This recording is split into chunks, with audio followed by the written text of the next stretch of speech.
देखिए, ये जो धरती है आपकी, हमारे लिए एक पवित्र धरती है। हम उस कांग्रेस के नेता हैं, उस कांग्रेस के कार्यकर्ता हैं जिसको महात्मा गांधी जी ने रास्ता दिखाया, और महात्मा गांधी जी को रास्ता दिखाने वाले आपके पूर्वज यहां चंपारण इलाके के किसान थे।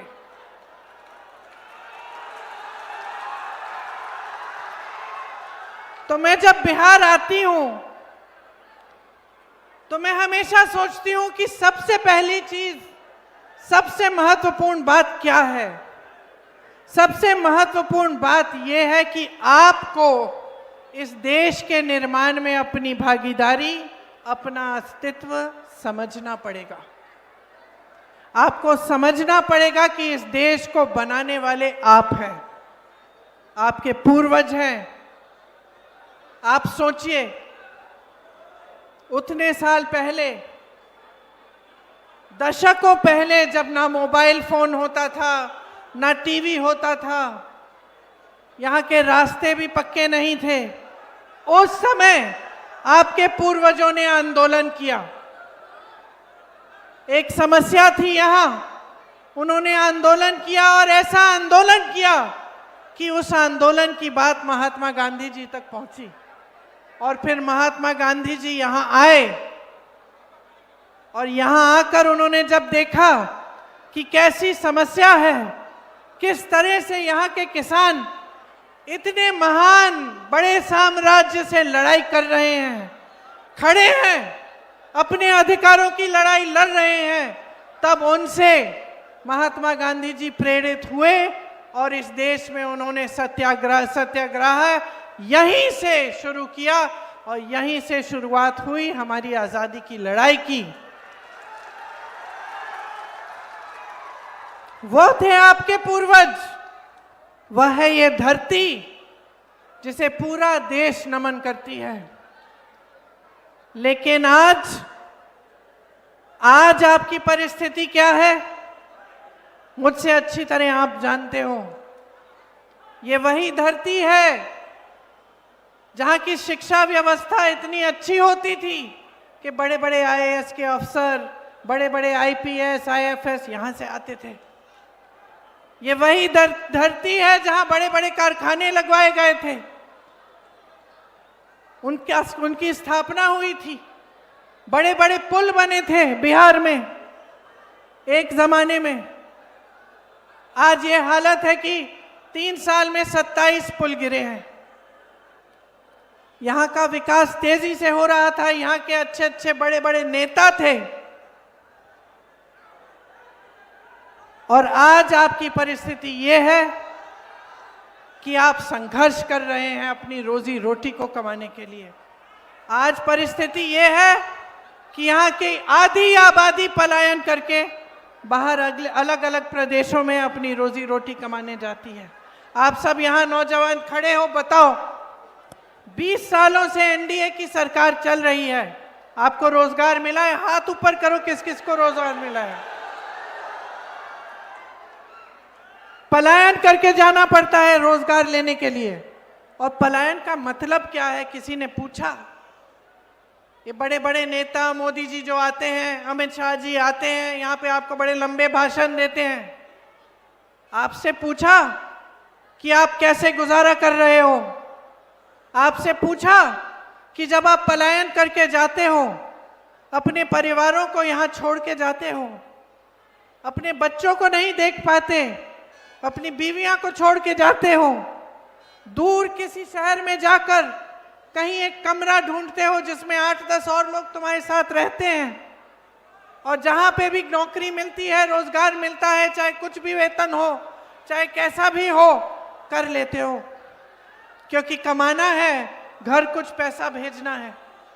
क्या क्या सहते हो शहरों में, अपमान किया जाता है तो वो भी पी जाते हो, वो भी सह लेते हो। संघर्ष करने की आदत हो गई है। अपमान सहने की आदत हो गई है कि नहीं? कोई पूछने वाला नहीं है। बड़े बड़े शहरों में कोई अपना नहीं होता, अपने तो सारे यहां होते हैं। और फिर भी तरह तरह संघर्ष करके, चाहे शिक्षित हो, चाहे कितनी भी डिग्री हाथ में है, फिर भी कोई मजदूरी का रोजगार कर रहा है, कोई माली बन गया है, कहीं कोई छोटा मोटा जो जॉब मिल रहा है वो कर रहा है। ये परिस्थिति है आज। यहां पर बिहार में खेती किसानी से कमाई नहीं हो पाती। एक जमाने में खेती किसानी से कमाई हो जाती थी, बाहर जाना नहीं पड़ता था, रोजगार मिल जाता था। आप रोजगार बना भी लेते थे, खेत पे मजदूरी मिल जाती थी, जिसका खेत था वो कमा लेता था। आज परिस्थिति ये है कि खेती किसानी के सारे सामान महंगे हो चुके हैं और ट्रैक्टरों पे टैक्स, तेल महंगा है, खाद नहीं मिलती, खाद का वितरण सही समय पे नहीं होता, जो सहायता आपको सरकार से मिलनी चाहिए उपज का सही दाम नहीं मिलता, न्यूनतम समर्थन मूल्य नहीं मिलता, तो खेती किसानी से कमाई नहीं होती। बड़े बड़े कारखाने, बड़े बड़े उद्योग लगे रहते थे। यहाँ भी मैंने सुना एक जमाने में चीनी का मिल होता था, यहाँ गन्ना की खेती होती थी, यहीं पे बिक जाता था। आज आपको यूपी जाकर बेचना पड़ता है क्योंकि यहाँ के उद्योग ठप हो गए हैं और नए उद्योग किसी ने लगाए नहीं। और जो बड़े बड़े उद्योग थे, जो सरकारी उद्योग थे, जो सरकारी कारखाने थे, वो लगभग सारे मोदी जी ने अपने बड़े बड़े सेठ मित्रों को दे दिए हैं। सब बड़े सेठों के हाथ में सौंप दिया है। देश के हवाई अड्डे, देश के बंदरगाह, देश के बड़े बड़े कारखाने, आप नाम लीजिए, या अडानी को दे दिए हैं या अंबानी को दे दिए हैं। जो देश की संपत्ति थी, जो आपकी थी, आज आपकी नहीं रही। एक जमाना था, जो बुजुर्ग बैठे हैं वो बताएंगे, आप बताएंगे कि एक जमाने में सरकारी नौकरी के लिए सब तड़पते थे। है कि नहीं सही बात? है ना चाचा जी, बताइए, है कि नहीं सही बात? सब तड़पते थे कि सरकारी नौकरी मिलनी चाहिए, पेंशन मिल जाएगा, सुरक्षित रहेंगे आजीवन, घबराने की जरूरत नहीं पड़ेगी, बेटी की शादी करनी है, बच्चे को पढ़ाना है, आसानी से वो काम हो जाएंगे। आज लगभग सारे कारखाने, बड़े सरकारी उद्योग निजी बन गए हैं। निजीकरण से ना उनमें आरक्षण होता है और ना आपको ठीक ढंग के रोजगार मिलते हैं। ऊपर से जो पुराना पेंशन था उसको इन्होंने बदल डाला, तो अब जो पुराने पेंशन से जो सुविधा मिलती थी, जो सुरक्षा मिलती थी, वो भी चली गई। आज किसी भी सरकारी अधिकारी से, किसी भी सरकारी कर्मचारी से पूछो तो सबसे पहले कहेगा कि यही समस्या है कि हमें अपना पुराना पेंशन चाहिए। उसकी भी कोई सुनवाई नहीं है। एक जमाने में आपको रोजगार खेती किसानी से मिलता था, आज नहीं मिलता। बड़े बड़े कारखानों से मिलता था, आज नहीं मिलता। चलो छोटे दुकानदारों को से या छोटी व्यापार करने से मिल जाता था, कमाई हो जाती थी। आज परिस्थिति यह है कि छोटे दुकानदार, जो छोटे बिजनेस चलाते हैं, जो अपना छोटा सा कारोबार शुरू करते हैं, वो भी कमा नहीं पा रहे हैं क्योंकि सरकार की जो नीतियां हैं उन्होंने उनकी भी कमर तोड़ ली है। तो बचा क्या है आज देश में, बिहार में बचा क्या है? इन्होंने छोड़ा क्या? जहां देखो भ्रष्टाचार है, जितने भी ठेके हैं उनमें कोई ना कोई पैसे खा रहा है। आप छोटे से छोटे काम के लिए जाओ, कुछ अपना कार्ड बनाने के लिए जाओ, पहचान पत्र बनाने के लिए जाओ, आपको घूस देनी पड़ती है। मेरी बहनों, आप जानती हो, अच्छी तरह जानती हो कि आपकी क्या स्थिति है। आप अगर दुकान जाती हैं, आधी चीजें खरीद नहीं पाती। त्योहार आता है, छठ का त्योहार था, दिवाली थी, घबराहट होती है, खुशी से कोई नहीं मना रहा है। अब घबराहट होती है कि मेहमान आएंगे, मेहमान के लिए खाना बनाना पड़ेगा, घर को सजाना पड़ेगा, घर की मरम्मत करनी पड़ेगी, पुताई करनी पड़ेगी। कैसे करेंगे? पैसे नहीं बच रहे हैं। चाहे जितने भी लोग परिवार में काम कर रहे हैं, महिला भी काम कर रही है, पुरुष भी काम कर रहे हैं, फिर भी बचत नहीं हो रही है। बच्चों के लिए फीस भरनी पड़ती है, कोई बीमार पड़ जाता है, इलाज करना पड़ता है, इलाज करने के लिए किसी न किसी तरह पैसे इकट्ठे करने पड़ते हैं। सरकारी अस्पताल ठीक से चल नहीं रहे हैं, निजी करना पड़ता है। निजी डॉक्टर के पास जाओगे, खूब फीस भरनी पड़ती है, पैसा खर्चना पड़ता है। बच्चा बड़ा हो गया है, उसके भविष्य के लिए आप कुछ तरक्की चाहते हो, और छोटा सा छोटा, जितना भी छोटा परिवार हो, जितना भी गरीब परिवार हो, जितने दूर दराज इलाके के गांव में आप गरीब से गरीब परिवार से पूछो, आज उस माता पिता कहेंगे हम अपने बच्चों को पढ़ाना चाहते हैं। हम नहीं चाहते कि हमारे बच्चे हमारी तरह संघर्ष करें। क्यों बहन, ठीक बात है कि नहीं? आप चाहती हो कि आपकी बेटी, आपका बेटा थोड़ा आपसे आगे बढ़े। हम सब चाहते हैं, जितने भी माँ बाप हैं सब चाहते हैं। तो जो भी तरीका हो, कैसे भी पैसे इकट्ठे करके, बच्चों की फीस भर के, ट्यूशन करा के उससे पेपर दिलवाते हैं नौकरी के लिए कि कहीं अच्छी जगह मिल जाएगी। फिर क्या होता है? और घोटाला, पेपर लीक हो जाता है। तो बच्चा बेचारा सालों पढ़ता है, ट्यूशन जाता है, माँ बाप संघर्ष करके उसकी फीस इकट्ठी करते हैं, पेपर लीक हो जाता है। वो बच्चा कहीं का नहीं रहता। उसने सारा संघर्ष किया, उसने सारे इम्तिहान दे दिए और इंतजार कर रहा है। और इसमें सबसे बड़ी संकट क्या होती है? मैं यूपी में काम करती थी, वहां के नौजवानों ने मुझे बताया, हम 27-28 साल के हो गए हैं दीदी, हमने पेपर 2-3 बार दे दिया, 2-3 बार लीक हो गया, लेकिन हम सोचते हैं चलो हमने पेपर दे दिया, एक ना एक दिन तो नियुक्ति हो जाएगी, तो फिर हम किसी और काम में लगते नहीं हैं, इंतजार करते हैं। और इंतजार करते करते करते करते 28 साल के हो गए हैं, 29 साल के हो गए हैं, ना शादी हो पा रही है, ना नौकरी मिल रही है, ना नियुक्तियां हो रही हैं। तो हम कहीं के नहीं रहे, हमारी तो जवानी ही बर्बाद हो गई है। ये स्थिति है यूपी में भी, बिहार में भी। तो जहां जहां देख रहे हो वहां अंधकार ही अंधकार दिख रहा है। मेरी बहनें सुबह से शाम तक खेतों में काम करती हैं, जिसका छोटा मोटा जॉब है वो जॉब भी कर लेती हैं। लेकिन घर आके बहनें, आप घर आके लेटती तो नहीं हो, सो जाती नहीं हो। आप घर आती हो, आप देखते हो कि सबने खाना खाया है, माँ बाप है घर में, अगर पिताजी के, अगर आपके पति के माँ बाप हैं घर में, ससुर है, तो आप वो भी देखोगे कि उन्होंने अच्छी तरह से खाना खाया, कि सब ठीक ठाक है, उनकी तबीयत ठीक है कि नहीं। अगर नहीं है तो देखभाल भी आप करेंगी। बच्चे हैं छोटे छोटे, बच्चों की परवरिश भी आप करोगी। तो आप तो आखिर में सोओगी, सबने खाना खा लिया तभी खाना खाओगी। ये है आपका संघर्ष। किसी ने पूछा है आपको? कोई संघर्ष समझा है आपका? चुनाव आ रहा है तो समझने लग गए। चुनाव आ रहा है तो चुनाव के एक हफ्ते पहले आपको 10,000 रुपए भेज रहे हैं।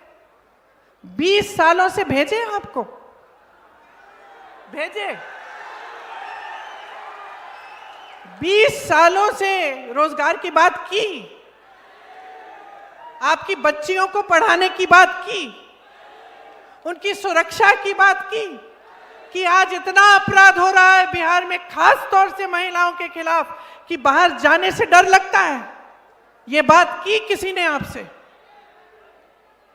बातें छोड़िए, कभी आपके घर आए ये बड़े प्रधानमंत्री जी, मुख्यमंत्री जी, गृह मंत्री जी कभी गांव में आए हैं? कभी आपसे पूछा है कि गुजारा कैसे कर रही हो? मंच पे खड़े होके कहते हैं बताओ कितने करोड़ रुपए दूं मैं बिहार को। मैंने देखा उनका भाषण, 50 करोड़ दूं, 75 करोड़ दूं, ये सवाल पूछ रहे हैं। अरे 20 सालों से तो एक फूटी कौड़ी नहीं दी, 20 सालों से कुछ नहीं किया। आज चुनाव आ रहा है, कह रहे हैं 50 करोड़ 75 करोड़ देंगे। आपकी परिस्थिति समझते भी हैं, यहां आप गुजारा कर कैसे रहे हैं? पूछा इन्होंने? आपकी सारी संपत्ति अपने दोस्तों को दे दी है। आप लोन लेते हो बच्चों को, जब बच्चों को की शादी कराने के लिए, बेटी की शादी होती है, बेटे की शादी होती है, लोन लेना पड़ता है। ब्याज देते देते उम्र बीत जाएगी आपकी। और ये बड़े बड़े उद्योगपति, बड़े बड़े सेठ लाखों करोड़ रुपए का ये लोन लेते हैं, इनके लोन माफ हो जाते हैं, आपके लोन माफ नहीं होते। और आपके लिए इतना भी आदर नहीं है, इतना भी सम्मान नहीं है कि आप बिहार की जनता हो। आप आज भी कन्याकुमारी से लेकर कश्मीर तक इस देश का निर्माण कर रहे हो। जहां जहां हम लोग जाते हैं, किसी से पूछते हैं, कई मजदूर को देखते हैं, कोई काम कर रहा है खेती में, हम पूछते हैं कहां के हो भाई? बिहार का हूं। मैंने केरल में भी देखे हैं बिहार के मजदूर, मैंने कश्मीर में भी देखे। पूछा है इतनी दूर आए हो भाई, कैसे गुजारा कर रहे हो? देश का निर्माण आज भी आप कर रहे हो। और आपके लिए इतना सम्मान नहीं है कि 20 सालों के लिए सरकार चलाई है, आपसे पूछ तो लेते कि आप कैसे आगे बढ़ रहे हो, कैसे गुजारा कर रहे हो। इतना भी सम्मान नहीं है आपका भी और आपके मुख्यमंत्री का भी।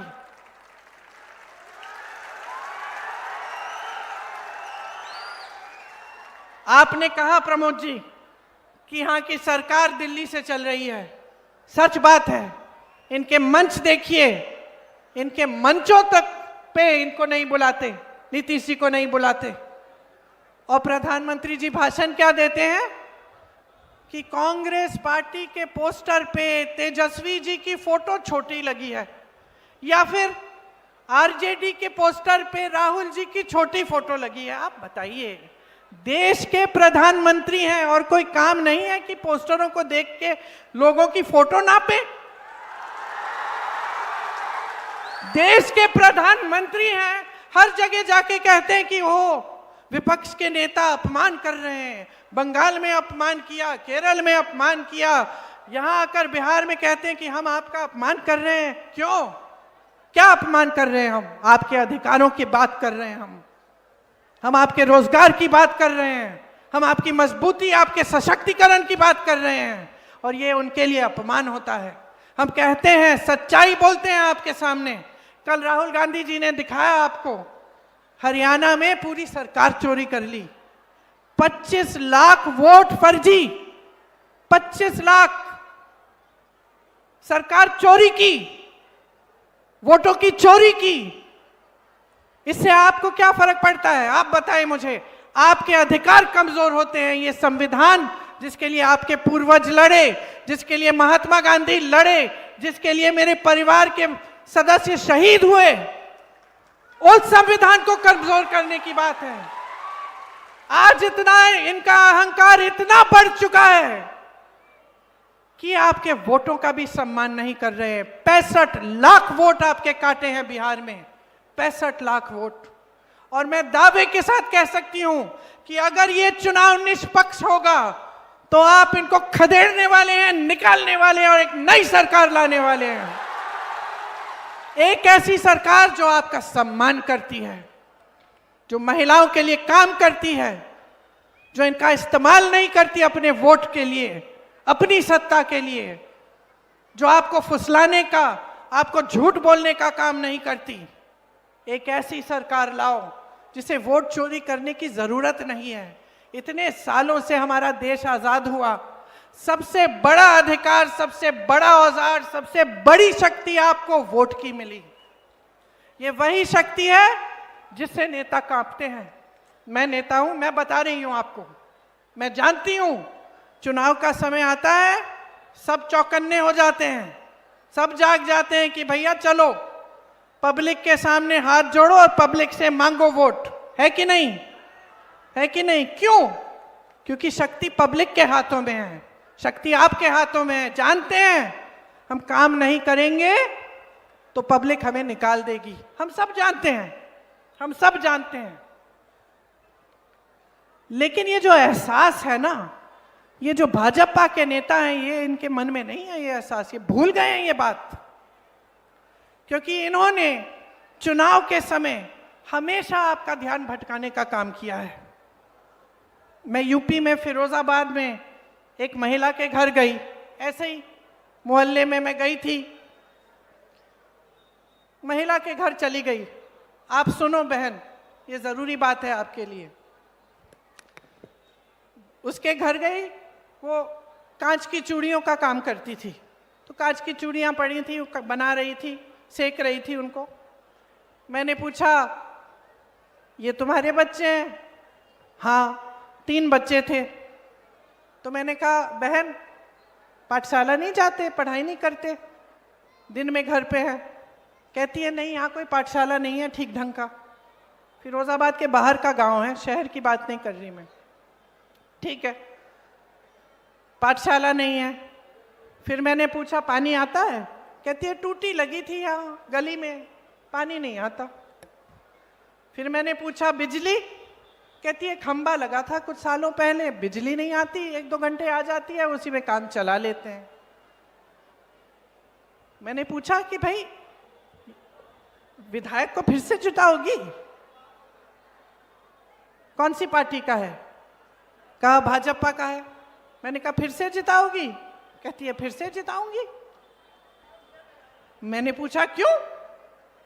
कहती है क्योंकि ये ना भाजपा के जो कार्यकर्ता हैं, ये हमारे घर आए थे, हमारे साथ प्रार्थना की, हमारे साथ दुर्दुरिया किया और हमसे शपथ खिलवाए हैं कि हम धर्म के नाम पर इनको वोट देंगे। समझ रहे हैं आप बात? काम पे नहीं, न पानी था, न बिजली था, न पाठशाला था, कुछ नहीं था। इतने सालों से उस विधायक ने कुछ किया ही नहीं था, लेकिन उसको यह एहसास था कि चुनाव के समय मैं जाऊंगा, धर्म की बात करूंगा, जज्बातों की बात करूंगा, मुझे वोट मिल जाएगा। तो क्या हुआ? उसकी आदत बिगड़ गई। छोटे से बच्चे की आदत बिगड़ जाती है माता जी, है कि नहीं? अगर बच्चे को टोको नहीं, उसको समझाओ नहीं, आदत बिगड़ जाती है। इसीलिए हम जो माँ हैं, हम बच्चों को टोकते हैं, कुछ गलत काम कर लिया डांटते हैं कि सीखे, कि दोबारा ना करे इसे। तो उसी तरह से एक समय में जनता टोकती थी, डांटती थी। मैंने खुद देखा है, अपने पिताजी के साथ देखा है। मैं कल सभा में बता रही थी, 10 साल की थी या 12 साल की थी, पिताजी के पीछे पीछे अमेठी में थी, गांव चली गई, ऐसे कस के डांटा उनको। एक महिला ने कस के डांटा कि तुम राजीव भैया तो हो हमारे, अच्छे लगते हो हमें, प्रधानमंत्री होगे, लेकिन हमारे यहाँ आपने बोला था नल लगाओगे, नल नहीं लगाया अभी तक, हम दोबारा वोट नहीं देंगे आपको। समझे आप? देश के प्रधानमंत्री थे, देश के प्रधानमंत्री थे, गांव में गए, गांव की महिला ने डांट दिया, बेझिझक, डरी नहीं वो, जैसे आजकल सबको डरना पड़ता है, अपने अधिकार मांगते हो डरना पड़ता है, पुलिस पीटेगी, प्रशासन बंद कर देगा। वो जमाना नहीं था। यहाँ की हमारे देश की जो राजनीति है, उसकी नींव महात्मा गांधी जी ने डाली थी, उसमें जनता सर्वोपरि है। आज भाजपा का एक से एक नेता भूल चुका है। जो गांव में है वो लूट रहा है, धमका रहा है, प्रताड़ित कर रहा है। जो शहर में है वही काम कर रहा है, माफिया बने बैठा है। और जो दिल्ली में है वो सिर्फ अपनी आवाज सुनना चाहते हैं, सिर्फ अपना चेहरा चमकाना चाहते हैं, अपने बड़े बड़े उद्योगपति मित्रों के साथ उनकी शादियों में जाएंगे, उनके साथ खड़े रहेंगे, कभी आपके गांव ना आएंगे, कभी आपकी परिस्थिति, आपके हालात पूछेंगे, कभी नहीं। और आदत आपने बिगाड़ी है। आज आपके सामने पूरी सच्चाई है।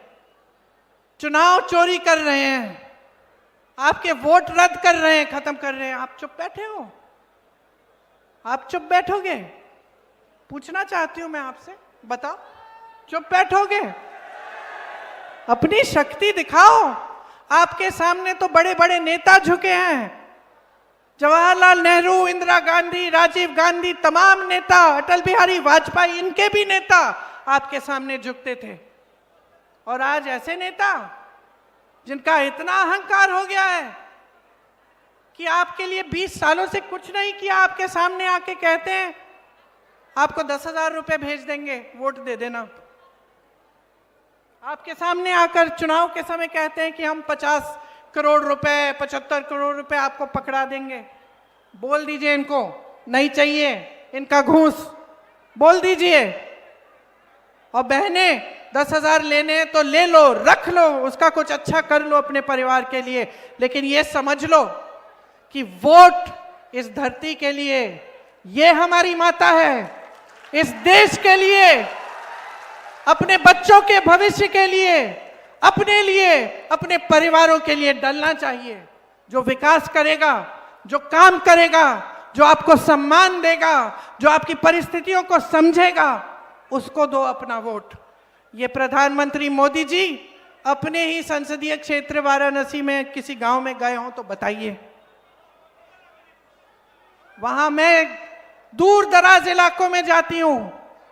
उत्तर प्रदेश के सोनभद्र इलाके में मैं गई, एक दूर गांव था, बैठी चारपाई थी, एक महिला निकली, बुजुर्ग महिला थी, और उसने मुझे क्या कहा, बेटी तुम्हारी दादी जी आई थी, मैंने खीर खिलाया था। इंदिरा जी उस समय इतनी दूर गई थी, गांव के अंदर गई थी, खीर खाई थी किसी के घर में। कभी मोदी जी का सुना है? अमित शाह जी का सुना है? एक फोटो देखी मैंने, किसी के घर खाना खा रहे थे, मैं देख रही थी, थालियां बड़ी चमक रही हैं। अपनी थाली लाके, अपना खाना लाके बैठ के खा रहे हैं। क्यों? आपके घरों से नहीं खाएंगे? क्यों? ये है नेता, इनकी असलियत ये है इनकी असलियत कि कुछ काम न करते हुए इतना अहंकार इनका बढ़ गया है कि ये सोचते हैं कि पूरी दुनिया, पूरी देश की जो पब्लिक है उसको बेवकूफ बना के वोट चोरी कर करके ये बार बार सत्ता में आएंगे। और इनको सिर्फ एक चीज दिखती है, अपनी सत्ता, और कुछ नहीं दिखता। आपकी भलाई नहीं दिखती, आपका संघर्ष नहीं दिखता, आप खून पसीना बहा रहे हो खेतों में, ये नहीं दिखता। मेरी बहनें कितना संघर्ष कर रही हैं, ये नहीं दिखता। सिर्फ अपना ही चेहरा दिखता है, अच्छी तरह चमकना चाहिए, टीवी पे छाना चाहिए, बड़े बड़े पोस्टरों पे आना चाहिए, और सबको ये बताएं कि हम कितने महान हैं, हमने इस देश को महान बनाया है। बस यही। तो देखिए, आपकी जो असलियत है ना, आपको जरूरत नहीं है कि कोई बड़े शहर से कोई नेता आए, चाहे वो कांग्रेस की मेरे जैसे हो, कि आपको बताए कि देखो ये तुम्हारी परिस्थिति है। मेरे से अच्छा आप जानते हो, बहनों आप जानते हो, भाइयों आप जानते हो किस तरह से जब आप सुबह उठते हो तो घबराहट होती है कि क्या पता आज कमा पाएंगे कि नहीं, बच्चे की फीस भर पाएंगे कि नहीं, किसी का इलाज कराना है कर पाएंगे कि नहीं। ये आप जानते हो, ये आप जानते हो। तो मैं आपसे कहना चाहती हूं कि अपना ध्यान मत भटकाओ। हमारी पुरानी परंपरा रही है हिंदू धर्म की। आपको याद है अर्जुन की कहानी? याद है महाभारत में किस तरह से जब अर्जुन ने वो तीर मारी तो उसको और कुछ नहीं दिखा, उनको सिर्फ मछली की आंख दिखी और कुछ नहीं दिखा, इधर उधर उनका ध्यान नहीं गया। आपकी मछली की आंख जो है ना, वो आपका भविष्य है, आपका विकास है। उसी को देखो, उसी को देखो, ध्यान मत भटकाओ। ये सब बातें जो करते हैं फिजूल की, कि हम ये दे रहे हैं, वो दे रहे हैं, ऐसा कर रहे हैं, वैसा कर रहे हैं, ये फिजूल की बातें हैं। क्या किया है उसको देखो, असलियत को पहचानो, सच्चाई को पहचानो, और उस सच्चाई पर अपने वोट को आधारित करो। ये वोट जो है एक बहुत बड़ी जिम्मेदारी है। आज आधी बिहार की जनता वोट डालने गई है। मैं जानती हूं कि महागठबंधन को ही देंगे। मैं इसलिए जानती हूं क्योंकि आज देखिए यहां की जो जनता है ना, सबसे ज्यादा विवेक आप में है, सबसे ज्यादा राजनीतिक समझ मैं कहूंगी यूपी की जनता और बिहार की जनता में है।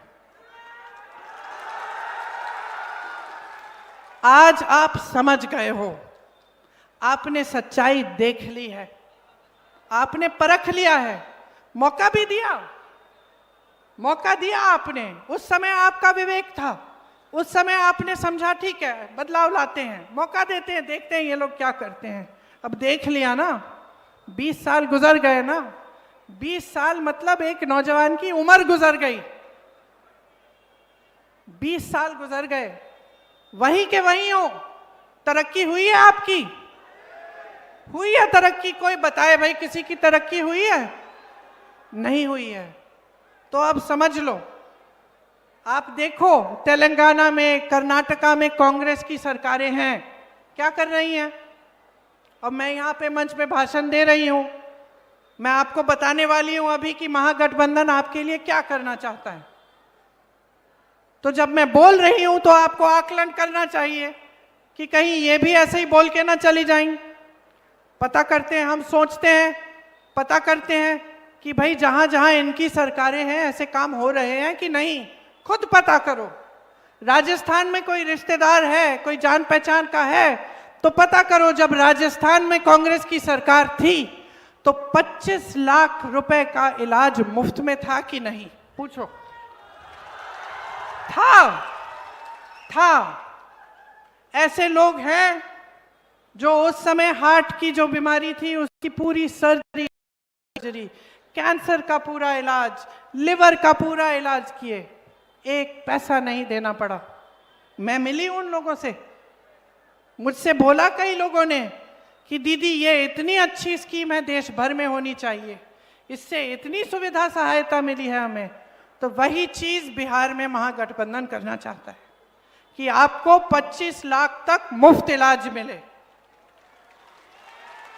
जहां कांग्रेस की सरकारें हैं वहां सिलेंडर का दाम घटाया गया है, उसी तरह हम चाहते हैं कि जब हमारी यहां सरकार आएगी आपको 500 रुपए में गैस का सिलेंडर मिलेगा।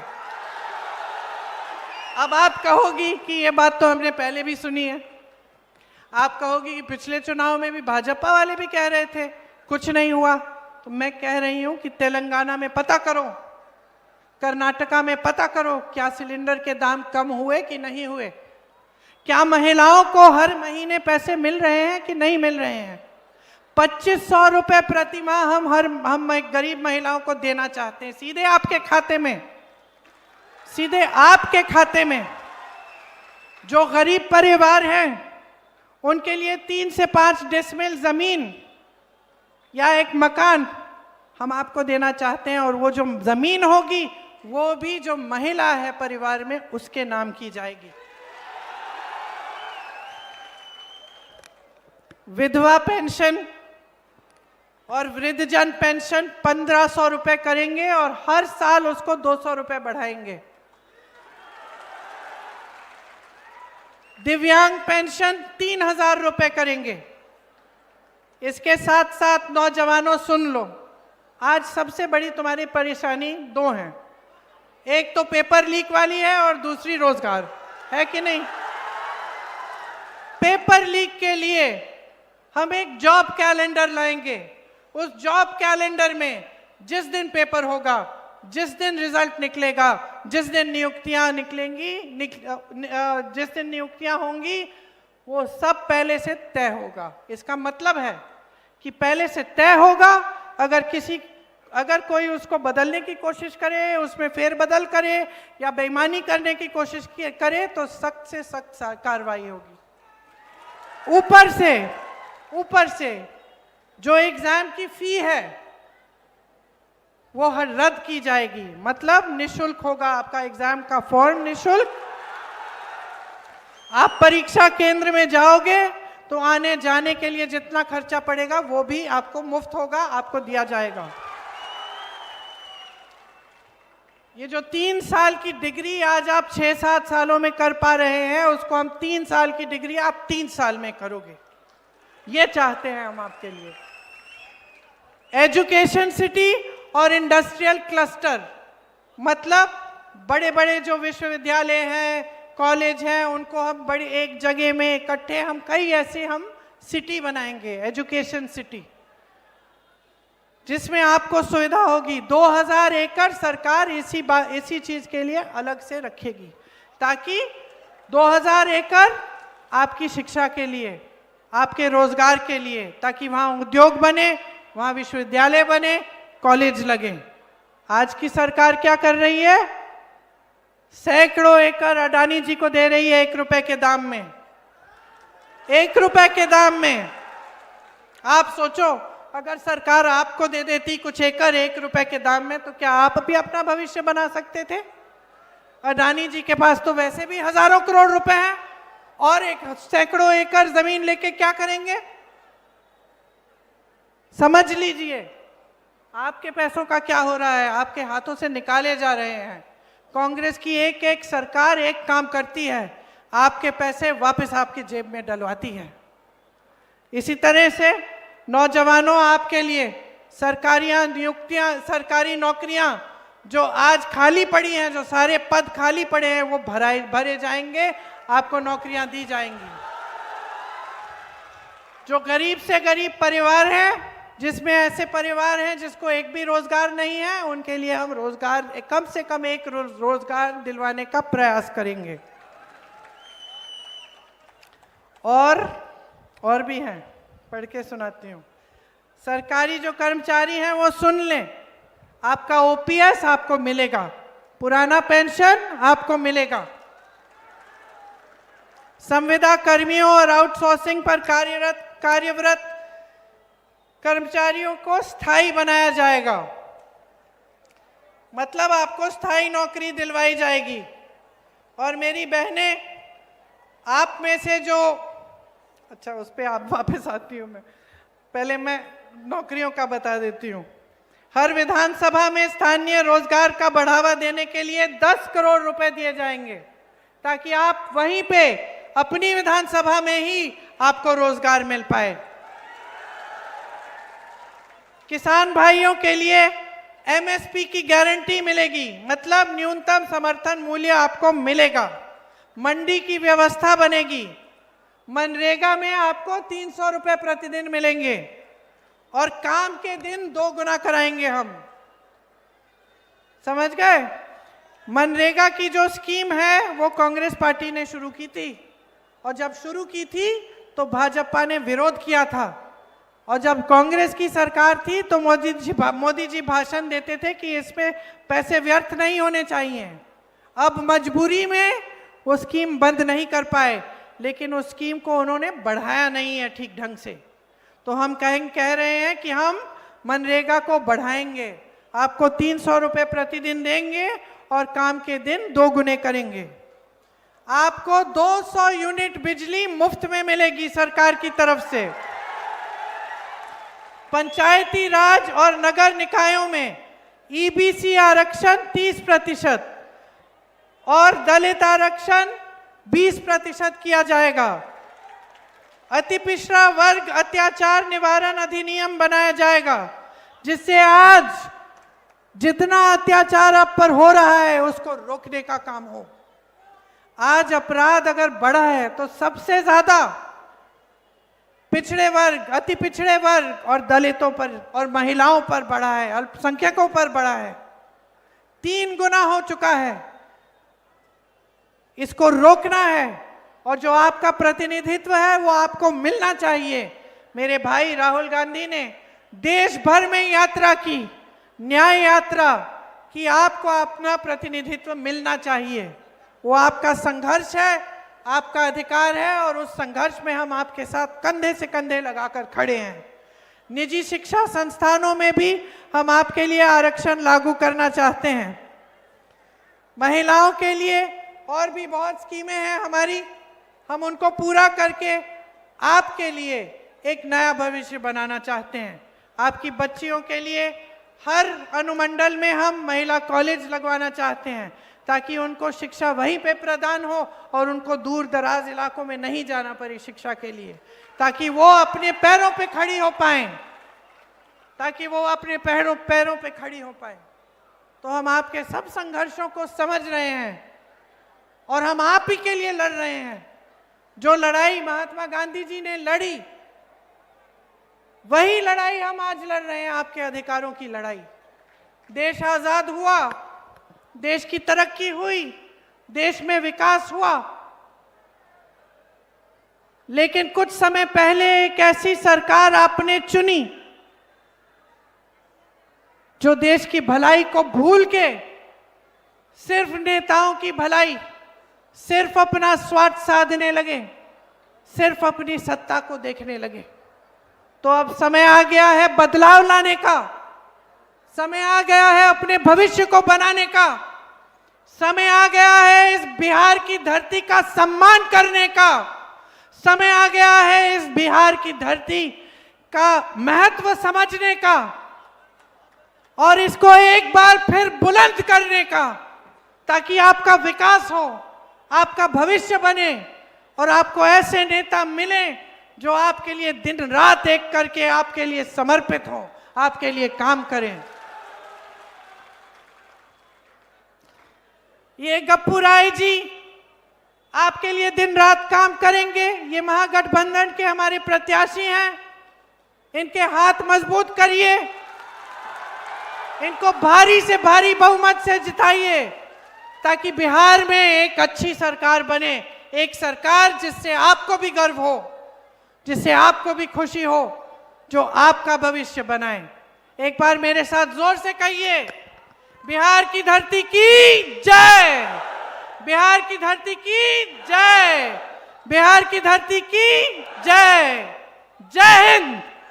ये सीता मैया की धरती है, सीता मैया की जय। और आप सब इस धरती के बेटे बेटियां हैं, ये हमारे लिए एक पावन धरती है। आपका भी इस सभा में बहुत बहुत स्वागत। आप काफी देर से इंतजार कर रहे होंगे, इसके लिए मैं आपकी आभारी हूं। आपने समय निकाला यहां आने के लिए, मेरी बातों को सुनने के लिए, इसके लिए मैं आपकी बहुत बहुत आभारी हूं। देखिए, ये जो आपकी धरती है ना, हजारों साल से ये पवित्र धरती है। देश के इतिहास में, चाहे वो पुराना इतिहास हो, चाहे वो आधुनिक इतिहास हो स्वतंत्रता संग्राम का, उसमें एक अहम जगह है इस धरती का। आप इसको पहचानो। आप इस धरती के बच्चे हैं, इस धरती के नौजवान हैं, इस धरती के बेटे हैं, बेटियां हैं। पहचानो कि आपका क्षेत्र और आपका प्रदेश इस देश के लिए कितना महत्वपूर्ण रहा है। सबसे पहले तो स्वाभिमान से अपनी धरती पर गर्व करो और ये समझो कि इस देश की राजनीति में कितना महत्व रहा है आपका। एक वो जमाना था जब आपके ही पूर्वजों ने आंदोलन किया। यहां सोचो, न फोन थे, ये मोबाइल फोन जिससे सूचना एकदम पहुंच जाती है, न टीवी था। उस समय शायद एक आध अखबार होता था, लेकिन आपके पूर्वजों ने चंपारण में आंदोलन किया क्योंकि उनके साथ अन्याय हो रहा था। उनमें इतनी हिम्मत थी उन किसानों में कि अंग्रेजी साम्राज्य की जो ताकत थी उसको देखा नहीं, खड़े हो गए, अपने अधिकारों के लिए लड़े और ऐसी लड़ाई लड़ी कि उस लड़ाई की आवाज, उन किसानों की आवाज महात्मा गांधी तक पहुंची। महात्मा गांधी यहां आए और आपके ही पूर्वजों से प्रेरित होकर उन्होंने सत्याग्रह शुरू किया।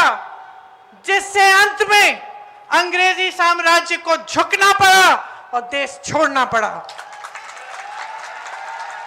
यह है आपकी ताकत, यह है आपकी शक्ति, यह है आपकी जगह इस देश की राजनीति में, इस देश के इतिहास में, इस देश के निर्माण में।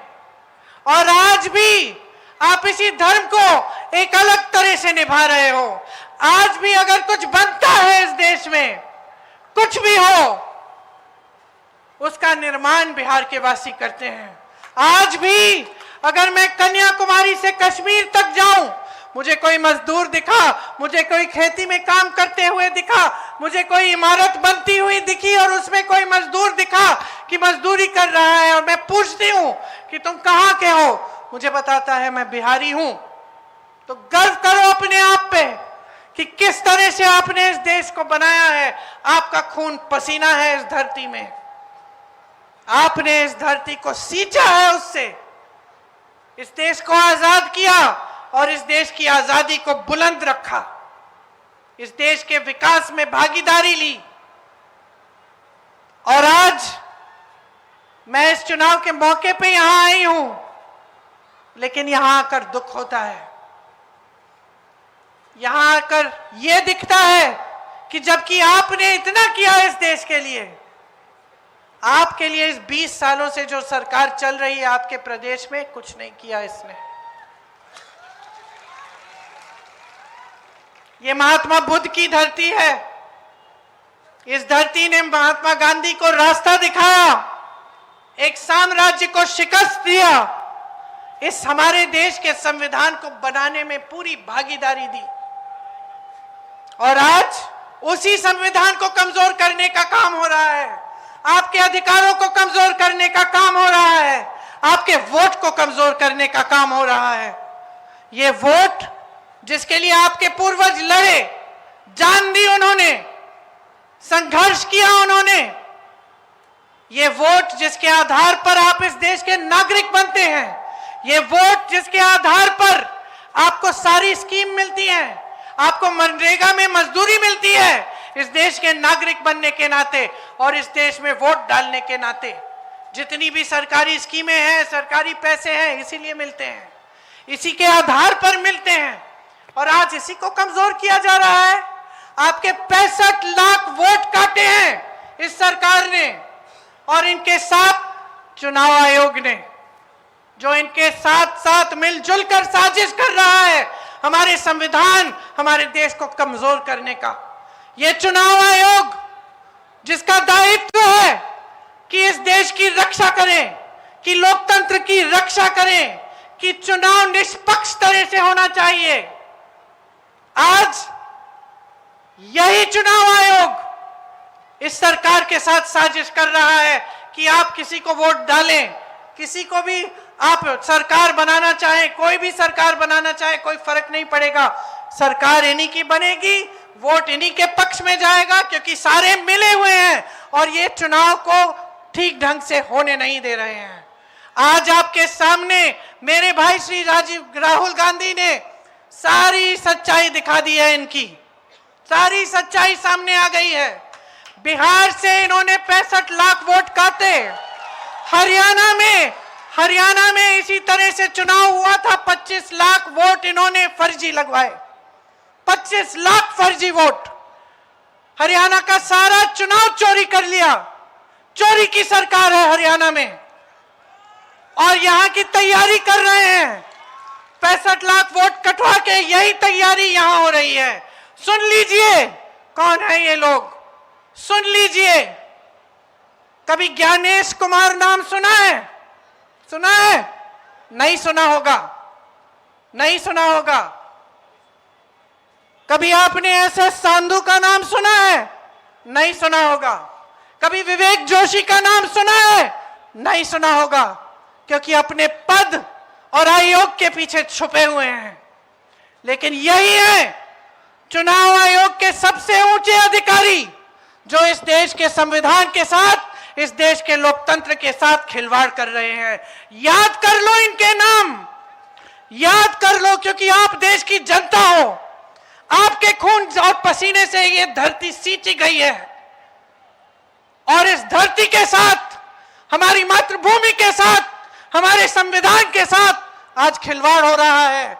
आपके अधिकारों के साथ खिलवाड़ हो रहा है, आपके अधिकारों को छीना जा रहा है और यही 3 लोग छीन रहे हैं। इनके नाम मत भूलो, इनको पद के पीछे छुपने मत दो, इनको आयोग के पीछे छुपने मत दो। ये देश बहुत उदार है, सुन लीजिए तीनों, सुन लीजिए, ये देश बहुत उदार है, ये देश बहुत कुछ देता है, ये देश बहुत आगे बढ़ाता है। ये मां है हमारी, मां उदार होती है, लेकिन मां के अंदर दुर्गा की शक्ति भी होती है। और इस देश के साथ जो विश्वासघात करेगा उसे ये देश भूलेगा नहीं। आप सोचते हो आप रिटायर कर लोगे, चैन का जीवन जियोगे इस तरह का घोटाला करके? तो याद रखो, याद रखो, ये देश आपको नहीं भूलेगा। आज से हर सभा में मैं इनके नाम सुनाऊंगी और हर सभा में आपसे बुलवाऊंगी। बोलिए मेरे साथ, ज्ञानेश कुमार, बोलिए जोर से, ज्ञानेश कुमार, SS सांधू, विवेक जोशी, और याद रखिए इनके नाम, और याद रखिए कि ये देश आपका है, ये बिहार आपका है। ये कोई आपके साथ आपसे छीनने की कोशिश करे तो खड़े हो जाइए, अपने अधिकारों के लिए लड़ाई लड़िए, जिस तरह से आपके पूर्वजों ने हमारी आजादी की लड़ाई लड़ी। आज यहां खड़े हुए दुख इसलिए होता है क्योंकि 20 साल गुजर गए, एनडीए की सरकार यहां है और 20 सालों से आपकी तरक्की नहीं हुई है। मेरी बहनें यहां बैठी हैं, मेरी बहनें, आज आपके का सबसे बड़ा संघर्ष क्या है? बताओ, क्या है सबसे बड़ा संघर्ष? सबसे बड़ी समस्या क्या है? महंगाई है कि नहीं है? है कि नहीं है? खेती में मजदूरी करती हो, कमाती हो? नहीं कमाती। मजदूरी करती हो, घर आती हो, अगर आशा बहू हो, आंगनवाड़ी में काम करती हो, जीविका बहन हो, फिर भी नहीं कमा रही हो ठीक ढंग से, घर आती हो, बचत होती है? बचत होती है? जब पूरे दिन काम करने के बाद घर में तुम आती हो तो क्या सो जाती हो आराम से? नहीं सोती ना, और काम करना पड़ता है, करना पड़ता है कि नहीं? बच्चों की देखभाल करनी पड़ती है, बड़ों की देखभाल करनी पड़ती है, पति ने खाना खाया है कि नहीं खाया है, बुजुर्ग ठीक है कि नहीं है, सही सलामत है, बीमार है, उनकी देखभाल करनी पड़ती है। चिंता होती है, बच्चों की शिक्षा कैसे कराऊंगी, बचत नहीं हो रही है, किसी का इलाज करना पड़ता है, रोना आता है कि नहीं आता है आपको, कि कैसे ले जाएंगे डॉक्टर के पास, पैसे नहीं है फीस देने के लिए, सरकारी अस्पताल काम नहीं कर रहे हैं, कोई अच्छा शिक्षा का संस्थान नहीं है, बड़ी फैक्ट्री है, पुरानी है, इसमें से यहां के सारे लोगों को निकाल दिया और जब वापस डाला तो आधे वेतन पे। कौन पैसा बना रहा है? बड़ा उद्योगपति। यहां बिहार की जमीन दी जा रही है 1 रुपए प्रति एकड़ में अडानी को, बड़े बड़े उद्योगपतियों को जो प्रधानमंत्री के मित्र हैं, 1 रुपए प्रति एकड़। और आपको पूछ रहा है कोई? आपको निकाला जा रहा है नौकरियों से, निजीकरण किया जा रहा है बड़े बड़े और सरकारी उद्योगों से का निजीकरण किया जा रहा है। नौकरियां जो मिलती थी एक समय में, जिसमें अच्छा पेंशन मिलता था, सरकारी नौकरी होती थी तो ऐसा लगता था कि बस काम बन गया अब जीवन भर के लिए, पेंशन मिलेगा, नौकरी जब छूट भी जाएगी, हम बुजुर्ग हो जाएंगे तो हमारे लिए कुछ पैसे होंगे, कुछ बचत होगी। आज वो पेंशन भी नहीं रहा, आज उस पेंशन के पैसे भी बड़े बड़े उद्योगपतियों की कंपनियों में, मार्केट में डाले जाते हैं। सरकारी कर्मचारी एक ही चीज मांगते हैं हर जगह, पूरे देश में, सिर्फ बिहार में नहीं, कि हमें पुराना पेंशन दे दीजिए, हम पूरा जीवन काम करते हैं, हमें पेंशन नहीं मिल रहा है ठीक ढंग से, कोई सुनने वाला नहीं है। मेरी बहनें रो रही हैं, इतना अपराध हो रहा है इनके खिलाफ, घर से निकलने के लिए डरती हैं, कुछ हो जाएगा। नौजवान बेटियां हैं, बेटियां काम पे नहीं जा पा रही हैं, रोजगार नहीं मिल रहा है, शिक्षित हो जाती हैं, किसी ना किसी तरह से आप पैसों का जुगाड़ कर लेती हैं, किसी ना किसी तरह से कहीं से बचत, कहीं से लोन ले लिया, कर्ज ले लिया, ब्याज देते देते उम्र बीत जाती है, लेकिन आप शिक्षित करते हो बच्चों को, और फिर भी क्या फायदा, रोजगार ही नहीं है। क्यों? सारे रोजगार दे चुके हैं, किसको? ऐसा बिजनेस कोई अपना, मारे जाओगे, कभी जीएसटी निकालेंगे, कभी नोटबंदी निकालेंगे, फिर वहां से भी कमा, मारे जाओगे, कभी जीएसटी निकालेंगे, कभी नोटबंदी निकालेंगे, फिर वहां से भी कमाई नहीं होगी, तो गुजारा कैसे कर रहे हो? मैं तो यहां खड़े होकर मुझे ताज्जुब होता है कि गुजारा कैसे कर रहे हो। आधी आबादी पलायन करके जा रही है। कोई आसान काम है अपने परिवार को छोड़ के कहीं दूर किसी बड़े शहर में जाना? ना किसी का जान पहचान कोई है नहीं आपका।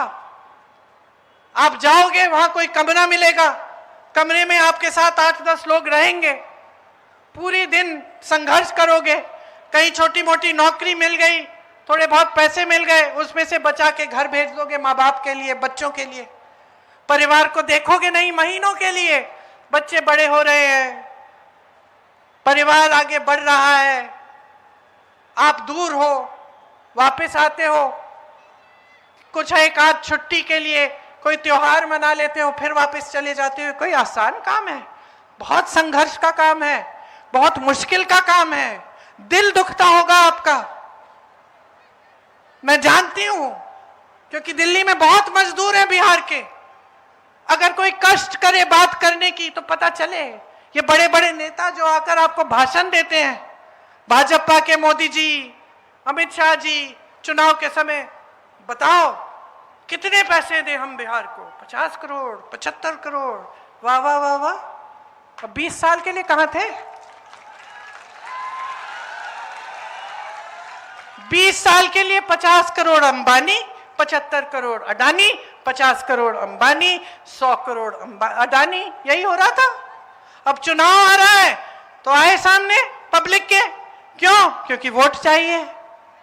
आ गए सामने मांगने के लिए, और मांगने के लिए क्या? चलिए थोड़ा सा विकास कर लेते हैं। चुनाव के एक हफ्ते पहले महिलाओं को 10,000 बांट देंगे, अब महिलाएं हमें वोट दे देंगी। ये मानसिकता है। वहां आप बड़े बड़े शहरों में जाके संघर्ष कर रहे हो, अपने परिवारों को छोड़ रहे हो, दूर रह रहे हो, मुश्किल परिस्थितियों में अपमान सहते हो शहर के लोगों का, उल्टा सीधा बोल देते हैं, डांट देते हैं, भगा देते हैं, सह लेते हो तुम, क्योंकि मजबूरी है। मजबूरी है, कमा नहीं पा रहे हो, घर आओगे, बिहार आओगे, कमाई नहीं होगी। कोई सुनवाई है? कोई सुन रहा है? कोई समझ रहा है तुम्हारा दर्द?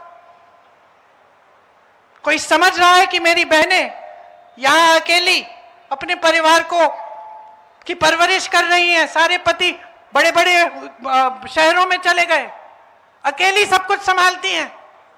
कुछ हो गया, कोई समस्या हो गई, अकेली संभालती हैं। आपको भी अच्छा नहीं लगता, आप दूर हो, बीवी अकेली है, बेचारी कुछ संभाल रही है, कोई बीमार पड़ गया है, बच्चे को ले जा रही है, भटकती भटकती के एक अस्पताल से दूसरे अस्पताल, आप वहां आ नहीं सकते। क्या जीवन है ये? कैसा जीवन है ये? इतना संघर्ष, इतनी मुश्किल, खून पसीना बहा रहे हो, फिर भी कुछ नहीं हो रहा है, तरक्की नहीं हो रही है। तो ये लोकतंत्र बना किस लिए? ये आपके पूर्वज लड़े किस लिए? ये हमारे पूर्वज शहीद किस लिए हुए? ये तो इसलिए हुए थे ताकि आपकी तरक्की हो। ये तो इसलिए हुए थे ताकि आप आगे बढ़े। ये संविधान जो महात्मा गांधी ने हमें दिया, जिसके लिए जवाहरलाल नेहरू, इंदिरा गांधी, तमाम नेता लड़े, ये क्या है? ये संविधान, ये संविधान आपका अधिकार है, कमाने का अधिकार है, पैरों पे खड़े होने का अधिकार है, शिक्षा का अधिकार है, भोजन का अधिकार है, आत्मसम्मान का अधिकार है, वोट का अधिकार है, और आपसे सब कुछ छीने जा रहे हैं। मोदी जी कभी दिखते हैं आपके बीच? बताइए, 20 साल यहां एनडीए की सरकार से किसी गांव में गए हैं? अरे यहां छोड़िए, वाराणसी उनका संसदीय क्षेत्र है, वहां नहीं गए हैं। किसी के घर तक नहीं गए, भूल गए हैं कि क्या होती है गरीबी, भूल गए हैं कि क्या होता है संघर्ष आम आदमी का। अब भूल भी गए हैं और उनको परवाह ही नहीं है, अपना चेहरा चमकाने में पड़े हैं। भाई टीवी पे दिखना चाहिए, पोस्टरों पे दिखना चाहिए, बाहर विदेश में दिखना चाहिए, कभी ट्रंप के साथ तो कभी चीन के राष्ट्रपति के साथ तो कभी किसी और राष्ट्रपति के साथ, अपनी जनता के साथ नहीं, अपने गांव में नहीं, अपने के किसान का हाथ पकड़ के ये नहीं पूछा कि भाई तुम कैसे गुजारा कर रहे हो, अपनी बेटियों से नहीं पूछा कि कैसे जी रहे हो ये जिंदगी। इसलिए नहीं शहीद हुए हमारे पूर्वज, हमारे आपके। ये सारा जो संघर्ष था आजादी का, ये जो संविधान था, ये तो आपके लिए बना था। यहां जितने भी बड़े बड़े उद्योग हैं ये कांग्रेस के जमाने में लगे। ये लोग कहते हैं 70 साल में कांग्रेस ने क्या किया। आप बताओ ना, आपने क्या किया 10 सालों में? 10 साल केंद्र में, 20 साल बिहार में, क्या किया जनता के लिए? हमने उद्योग लगाए, कांग्रेस पार्टी ने उद्योग लगाए, बड़ी बड़ी संस्थाएं बनाई। आज ये लोग कहते हैं देखो चांद पे पहुंच रहे हैं हम। कैसे पहुंच रहे हो भाई? जवाहरलाल नेहरू ने बनाई वो संस्था जिससे आप बना पा रहे हो कि आप चांद में पहुंचे। IIM, IIT, एम्स किसने बनाया? अगर मैं सूची बनाऊं तो यहां खड़ी रहूंगी 1 घंटे के लिए कि ये काम किए हैं। ये बता दें कि कौन सा विश्वविद्यालय खोला है इन्होंने, बता दें। हवाई अड्डे थे अच्छे खासे, सब दे दिए अडानी को, बंदरगाह सब दे दिए,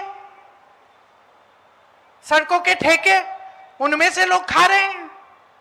यहां इतना भ्रष्टाचार है, आपको छोटी सी छोटी चीज करनी पड़े, आपको पहचान पत्र बनाना है तो जाओ घूस दो किसी को, उसके बिना नहीं होगा।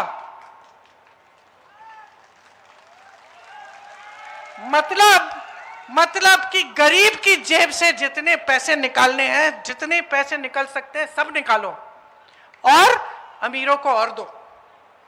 बड़े बड़े उद्योगपतियों को, अडानी जी, अंबानी जी, अरे हजारों करोड़ हैं उनके पास, उनके लोन क्यों माफ कर रहे हो?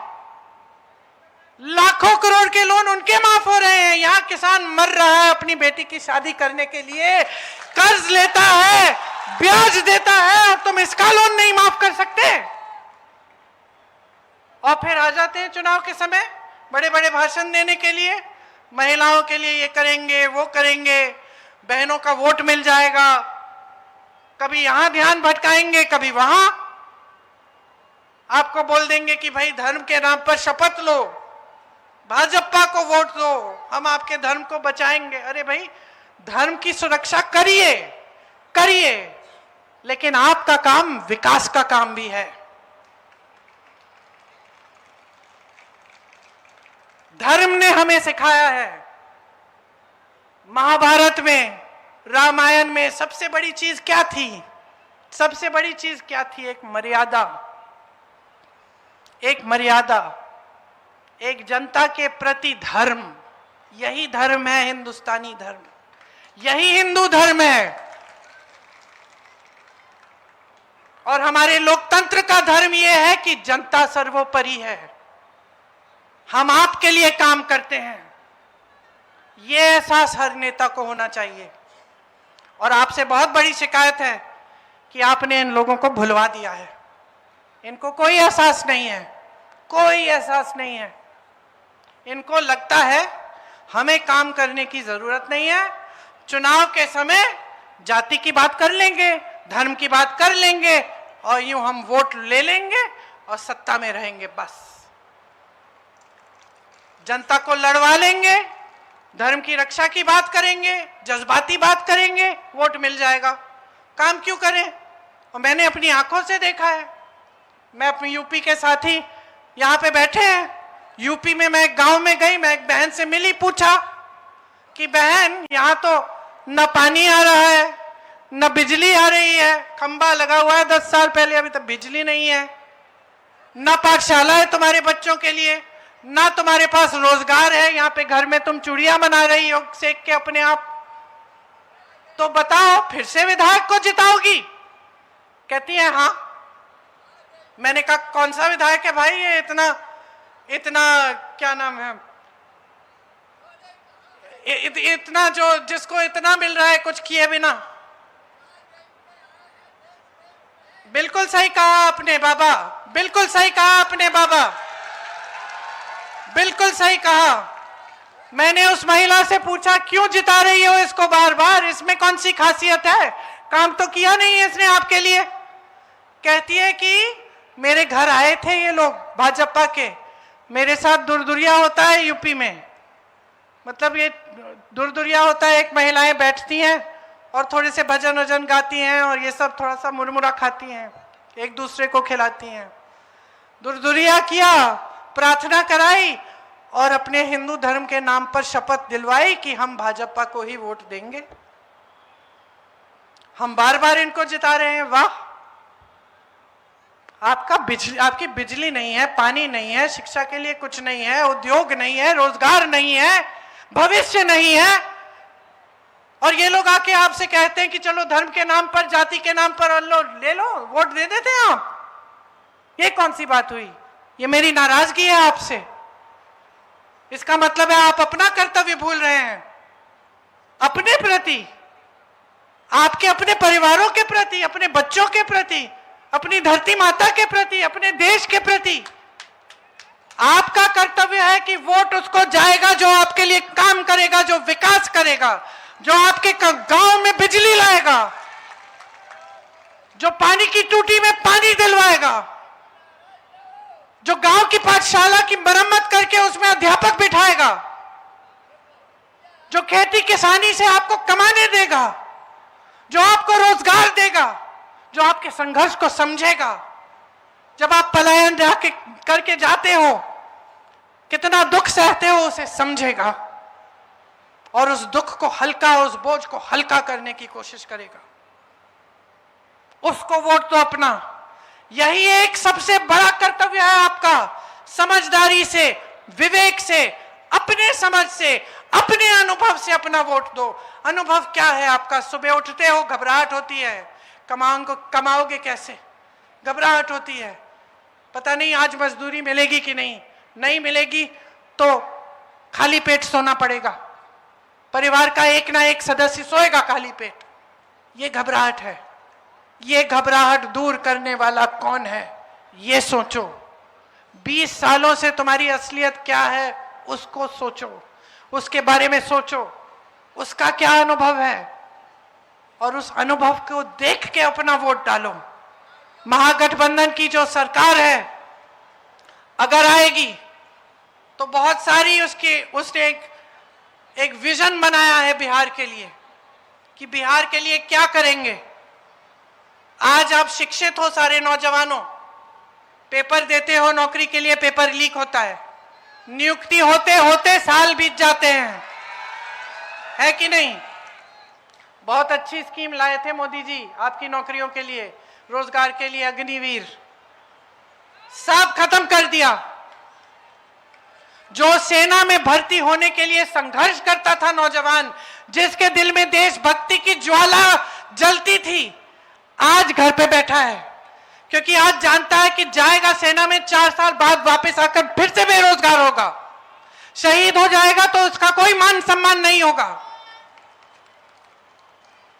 ये किया है इन्होंने आपके लिए। पेपर लीक हो जाते हैं, घोटाले करते हैं, इससे सिर्फ यही लोग फायदा करते रहते हैं, किसी ने रोकने की कोशिश तक नहीं की।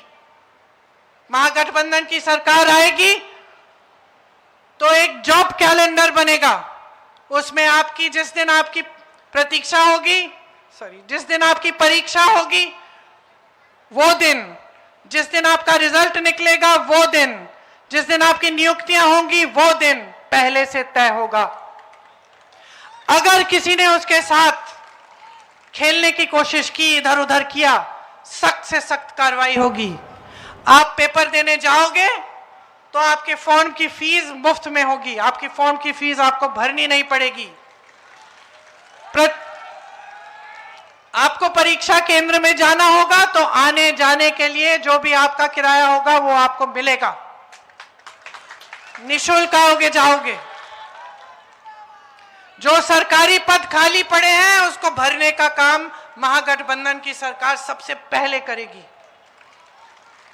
जो गरीब परिवार हैं, जिनके परिवार के सदस्यों को एक भी सदस्य के पास रोजगार नहीं है, हमारा पूरा प्रयास होगा कि एक परिवार में कम से कम एक सदस्य को रोजगार मिले।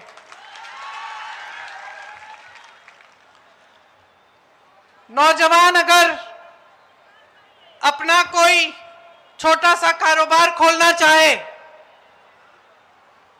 तो उसके लिए सरकार 2 लाख रुपए देगी, ताकि आप अपने पैरों पे खुद खड़े हो पाओ। यहां पे ये जो रीगा की मिल है, मैंने इसकी बात की, सालों से बंद थी, फिर खुल गई दोबारा। खुला तो आपको ठीक ढंग से आपको वेतन नहीं मिला। ऐसी चीजें हम आपके साथ होने नहीं देंगे। यहां हर साल बाढ़ से आप प्रभावित होते हो, फिर भी आपकी कोई सुनवाई नहीं है। बाढ़ आती है, कोई सहायता नहीं मिलती। ऐसा हम नहीं होने देंगे।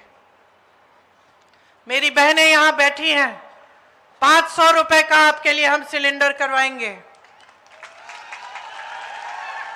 जीविका दीदियां 30,000 रुपए आपको प्रति महीने मिलेंगे और आपकी नौकरी पक्की की जाएगी। हर अनुमंडल में महिला कॉलेज बनाया जाएगा।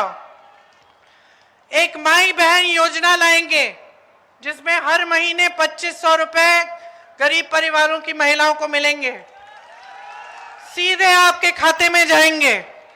और भूमिहीन परिवारों को मकान हेतु 30 से 5 डिसमिल जमीन दी जाएगी और वो जमीन महिलाओं के नाम की जाएगी। महिलाओं के लिए हर अनुमंडल में कॉलेज, डिग्री कॉलेज खोला जाएगा। मैंने नौजवानों की बात की। 2000 एकड़ जमीन बिहार में हम अलग रखेंगे, आपकी शिक्षा के लिए और उद्योगों के लिए। ये लोग अडानी जी को दे रहे हैं ना 1 रुपए में जमीन, हम आपकी शिक्षा के लिए उसको रखेंगे और बड़े बड़े उद्योग लगवाने के लिए रखेंगे। लाखों सरकारी पद आज खाली पड़े हैं, इन्होंने भरे नहीं हैं। इनको भरने का काम हम अपना सबसे पहले और प्रथम काम समझते हैं। कांग्रेस की जब राजस्थान में सरकार थी तो एक स्कीम लाए थे, उसमें 25 लाख तक का इलाज मुफ्त में होता था। ये सच्चाई है। और जितनी भी बातें मैंने कही हैं आप चेक कर लीजिए। आपके परिवार के सदस्य, आपके दोस्त, आपके मित्र, आपके रिश्तेदार अलग अलग प्रदेशों में होंगे। जहां कांग्रेस की सरकार है वहां आप पता करिए क्या सच्चाई है ये। और जो जो मैं बता रही हूं वो हो रहा है। आज भी महिलाओं को हर महीने तेलंगाना, कर्नाटका में पैसे मिल रहे हैं। 25 लाख की जो ये स्कीम है कि 25 लाख रुपए इलाज आपको मुफ्त में मिल रहा था राजस्थान में, वही चीज हम बिहार में लाएंगे। सरकारी अस्पतालों में और प्राइवेट अस्पतालों में अगर आप जाएंगे, आपकी हार्ट की सर्जरी, आपकी जो कैंसर का इलाज, सब कुछ 25 लाख तक आपको मुफ्त मिलेगा। संविदा कर्मियों और आउटसोर्सिंग पर कार्यरत कर्मचारियों को स्थायी बनाया जाएगा। सरकारी कर्मचारियों और अधिकारियों के लिए पुराना पेंशन फिर से लागू होगा।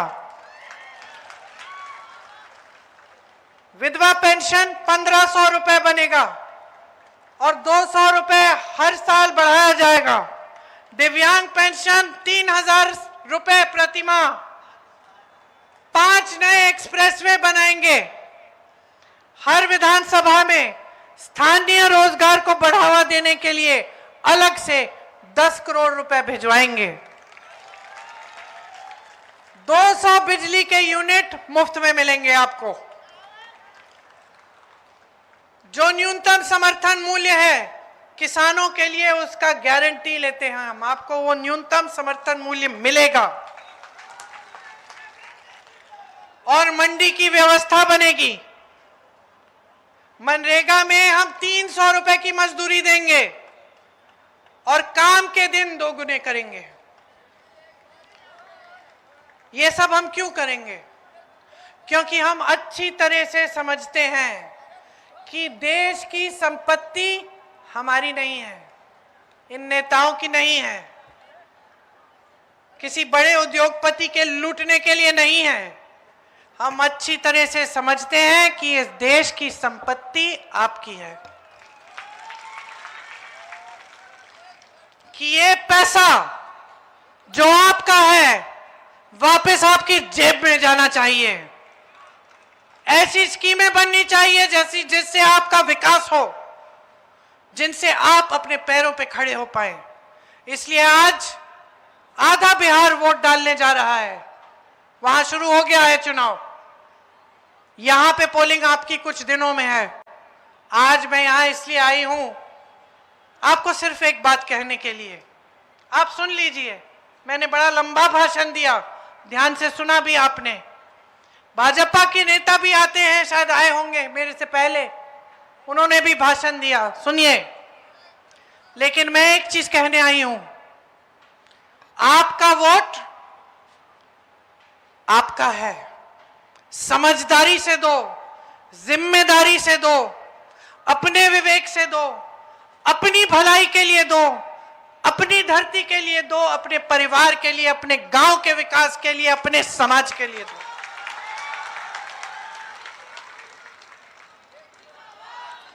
कोई और कुछ कहने की कोशिश करे, आपके विकास के अलावा कोई भी बात करे, उसको समझा दो। अब ये सब नहीं चलेगा। अब असलियत देख लिए हमने। अच्छा खासा मौका दिया था मोदी जी को भी, यहां बिहार की सरकार को भी। सोचा था कुछ होगा, परिवर्तन आएगा, तरक्की होगी, रोजगार मिलेगा, बहनें सशक्त होंगी। नहीं हुआ। सच्चाई हमने देख ली, लूट चल रहा है, भ्रष्टाचार चल रहा है, माफियाएं चल रही हैं, घूस चल रहा है। अब बहुत हो गया, अब हम जाग गए हैं, ये देश जाग गया है, बिहार जाग गया है। बिहार का नौजवान आत्मस्वाभिमान समझ गया है अपना, देश के निर्माण में अपनी जगह समझता है, और जो नेता उसके लिए समर्पित होगा, जो नेता उसके लिए अच्छी तरह से काम करेगा, जो नेता उसके सामने झुकेगा, उसके लिए ही वोट देगा। बहुत हो गया अहंकारी नेताओं का, बहुत हो गया, बहुत देख लिया आपने। अब ऐसी सरकार बनाओ जो आपके लिए दिन रात काम करे, जो आपको आगे बढ़ाए और इस बिहार की धरती को फिर से खुशहाल बनाए। एक बार जोर से मेरे साथ बोलो, बिहार की धरती की जय, बिहार की धरती की, बिहार की धरती की जय हिंद। देखिए, ये मिथिला की पावन धरती है। उच्छेद भगवती, सिद्धपीठ और माता सीता की धरती है। इस धरती को प्रणाम। ये महाकवि कालिदास जी की धरती है, इसको मेरा नमन। यहां एक आध्यात्मिकता की धरती है, आध्यात्मिकता का मिसाल है। आपने इस देश को बहुत कुछ दिया, इस देश के निर्माण में, इस देश के अध्यात्म में, इस देश की राजनीति में आपकी बहुत बड़ी भागीदारी है। तो सबसे पहले मैं चाहती हूं कि खास तौर से जो नौजवान है,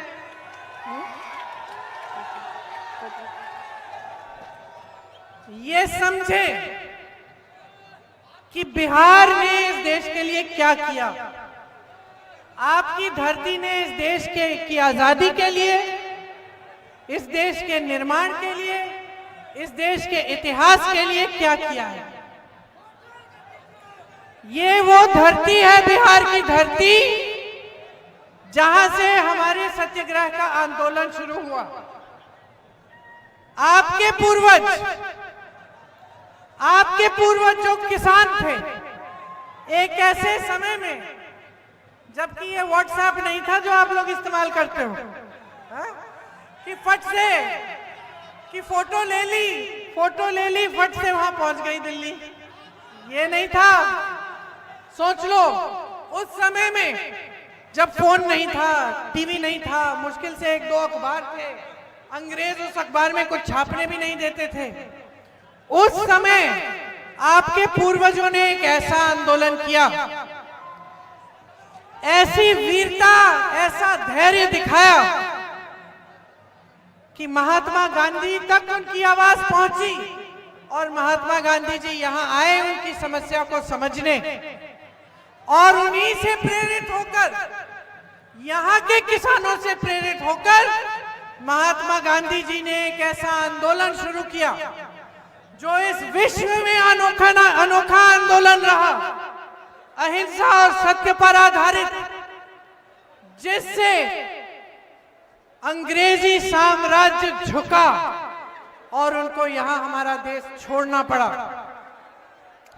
ये है बिहार का इतिहास, ये है बिहार की महानता, ये है बिहार का देश के निर्माण में, देश की स्वतंत्रता संग्राम में, देश की आजादी में, देश के संविधान बनाने में बिहार की भागीदारी।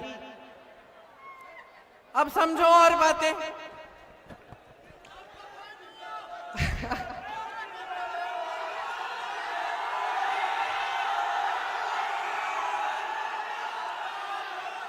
इस देश का संविधान जो आपके पूर्वजों के संघर्ष ने बनाया, जो महात्मा गांधी जी, अंबेडकर जी, नेहरू जी जैसे तमाम महापुरुषों ने जिसके लिए बड़ी बड़ी कुर्बानियां दी,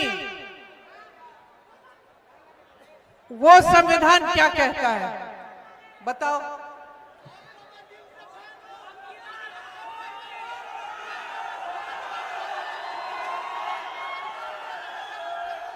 सबसे बड़ी चीज क्या है इस संविधान में? लोकतंत्र हमारा।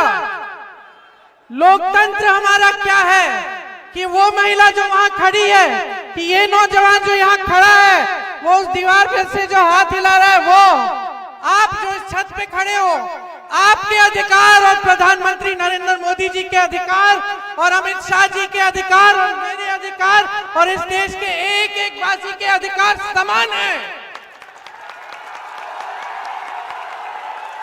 ये है हमारा लोकतंत्र जो आपको शक्ति देता है, जो आपकी शक्ति को पहचानता है, जो आपकी शक्ति को सर्वोपरि रखता है। ये हमारा संविधान जो कहता है कि किसी भी जाति के हो, किसी भी धर्म के हो, चाहे गरीब हो, चाहे अमीर हो, चाहे अडानी जैसे बड़े लुटेरे उद्योगपति हो, चाहे कोई गरीब किसान खेती में काम कर रहा हो, उसको समान दृष्टि से देखना है, उसके वही अधिकार है। उन सबको वोट का एक अधिकार है। तो आज चुनाव के समय में यहां आई हूं। आज आधा बिहार, मतलब बिहार की आधी आबादी पोलिंग में है, वोट देने जा रही है। लेकिन अफसोस की बात यह है कि इसी बिहार में इस सरकार ने और चुनाव आयोग ने 65 लाख वोट काटे हैं। कल मेरे भाई ने एक बड़ा खुलासा किया, राहुल गांधी जी ने, जानते हो उनको? किसके लिए लड़ते हैं? आपके लिए लड़ते हैं, सच्चाई के लिए लड़ रहे हैं। राहुल गांधी की लड़ाई आपकी लड़ाई है, संविधान की लड़ाई है, न्याय की लड़ाई है, वही लड़ाई जो महात्मा गांधी लड़ रहे थे। और कल राहुल गांधी ने एक बहुत बड़ा खुलासा किया कि हरियाणा में जब इसी तरह विधानसभा का चुनाव हुआ तो पूरा का पूरा चोरी किया गया। 25 लाख वोट फर्जी लगाए गए। एक सुंदर सी सुनो, मजेदार बात है, चुनाव आयोग इतना दिलचस्प बन गया है कि एक सुंदर सी विदेशी महिला की फोटो लेके के चुनाव की जो सूची है उसमें डाल के उससे फर्जी 20 वोट डलवा दिए। समझ रहे हैं? वो यहाँ की है भी नहीं, वो हिंदुस्तानी भी नहीं है। यहाँ बिहार के 65 लाख वोट काटे हैं, ज्यादातर महिलाओं के काटे हैं, मेरी बहनों के काटे हैं, जो अपना पसीना बहाती हैं, रोज खेती में काम करती हैं, घर पे संघर्ष करती हैं, समाज में संघर्ष करती हैं, कमा नहीं पा रही हैं, इनका वोट काट के विदेशी महिला का वोट उसमें डाल दिया है फर्जी। ये है हमारा चुनाव आयोग। और किसके साथ ये काम हो रहा है? उन्हीं के साथ जो निष्पक्ष चुनाव में कभी चुनाव जीत ही नहीं सकते। नरेंद्र मोदी जी, अमित शाह जी, उनकी सरकारें, उनके मंत्री, मैं चुनौती देती हूं उनको, निष्पक्ष चुनाव कराएं, निष्पक्ष चुनाव कराएं, देखते हैं कौन जीतता है। सच्चाई ये है, डरपोक के सारे आपसे डरते हैं, आपसे डरते हैं। आप अपने अधिकारों के लिए प्रदर्शन करते हो, आपको पीटने की कोशिश, आपको पकड़ के जेल में डाल देते हैं, प्रशासन आ जाता है, पुलिस आ जाती है, आपको पीटने के लिए इस देश की जनता को, आपसे डरते हैं। आपके वोट काट रहे हैं क्योंकि आपके वोट से डरते हैं, आपकी शक्ति से डरते हैं। तो सबसे पहले तो अपने आप को पहचानो, इस देश की जनता हो, इस देश की शक्ति हो, पहचानो अपने आप को, अपनी जिम्मेदारी पहचानो। आपसे भी शिकायत है, ऐसी बात नहीं है, सिर्फ अच्छी बातें बोलने नहीं आई हूं, आपसे शिकायत है। और शिकायत है मेरी बहनों, मैं कई महिलाओं के घर जाती हूं गांव में और बातचीत कर लेती हूं, और कई बार मुझे ऐसा मिला कि घर में पानी नहीं आ रहा है, खंबा है, बिजली नहीं है, बच्चों के लिए पाठशाला नहीं है, गांव में सड़क टूटी फूटी है, उस पर चला नहीं जा रहा है, और मुझे बता रही हैं कि वोट तो हम इसी विधायक को देंगे। मैंने कहा कहाँ का है विधायक? कहती है भाजपा का है। मैंने कहा क्यों दोगी, कुछ किया नहीं है उसने तुम्हारे लिए? कहती है क्योंकि हमारे घर आए थे, हमसे प्रार्थना कराए, हमसे शपथ दिलवाए कि हम धर्म के नाम पर भाजपा को ही देंगे वोट। तो मेरी शिकायत ये है बहनों, जागरूक बन जाओ, समझ लो कि क्या हो रहा है तुम्हारे साथ। और भाइयों, जब कोई नेता सामने आए और ध्यान भटकाने की कोशिश करे, अब मैं यहां आकर इस बड़े मंच पे खड़े होकर आपको फिजूल की बातें करना शुरू कर दूं, जैसे मोदी जी करते हैं। मोदी जी कहते हैं कि कांग्रेस के पोस्टर देखो, उन्होंने पोस्टर पे तेजस्वी जी को बौना बना रखा है। फिर वो बोलेंगे आरजेडी का पोस्टर देखो, उस पे राहुल गांधी वोट चोरी के खिलाफ लड़ने वाले, उनको बौना बना रखा है। अरे भैया, प्रधानमंत्री है और कोई काम नहीं है कि दूसरों के पोस्टर देखते रहो? तुम्हें क्या चोट पहुंच रही है भैया? आपको क्या चोट पहुंच रही है कि किसको बौना बनाया, किसको बड़ा बनाया? आप तो अपना चेहरा चमकाते रहते हैं, आपके तो बड़े बड़े पोस्टर हैं, आप तो टीवी के हर चैनल पे रोज रोज दिखते हैं सबको। आपका काम क्या है? नरेंद्र मोदी जी का काम क्या है? प्रधानमंत्री का काम क्या होता है बताओ?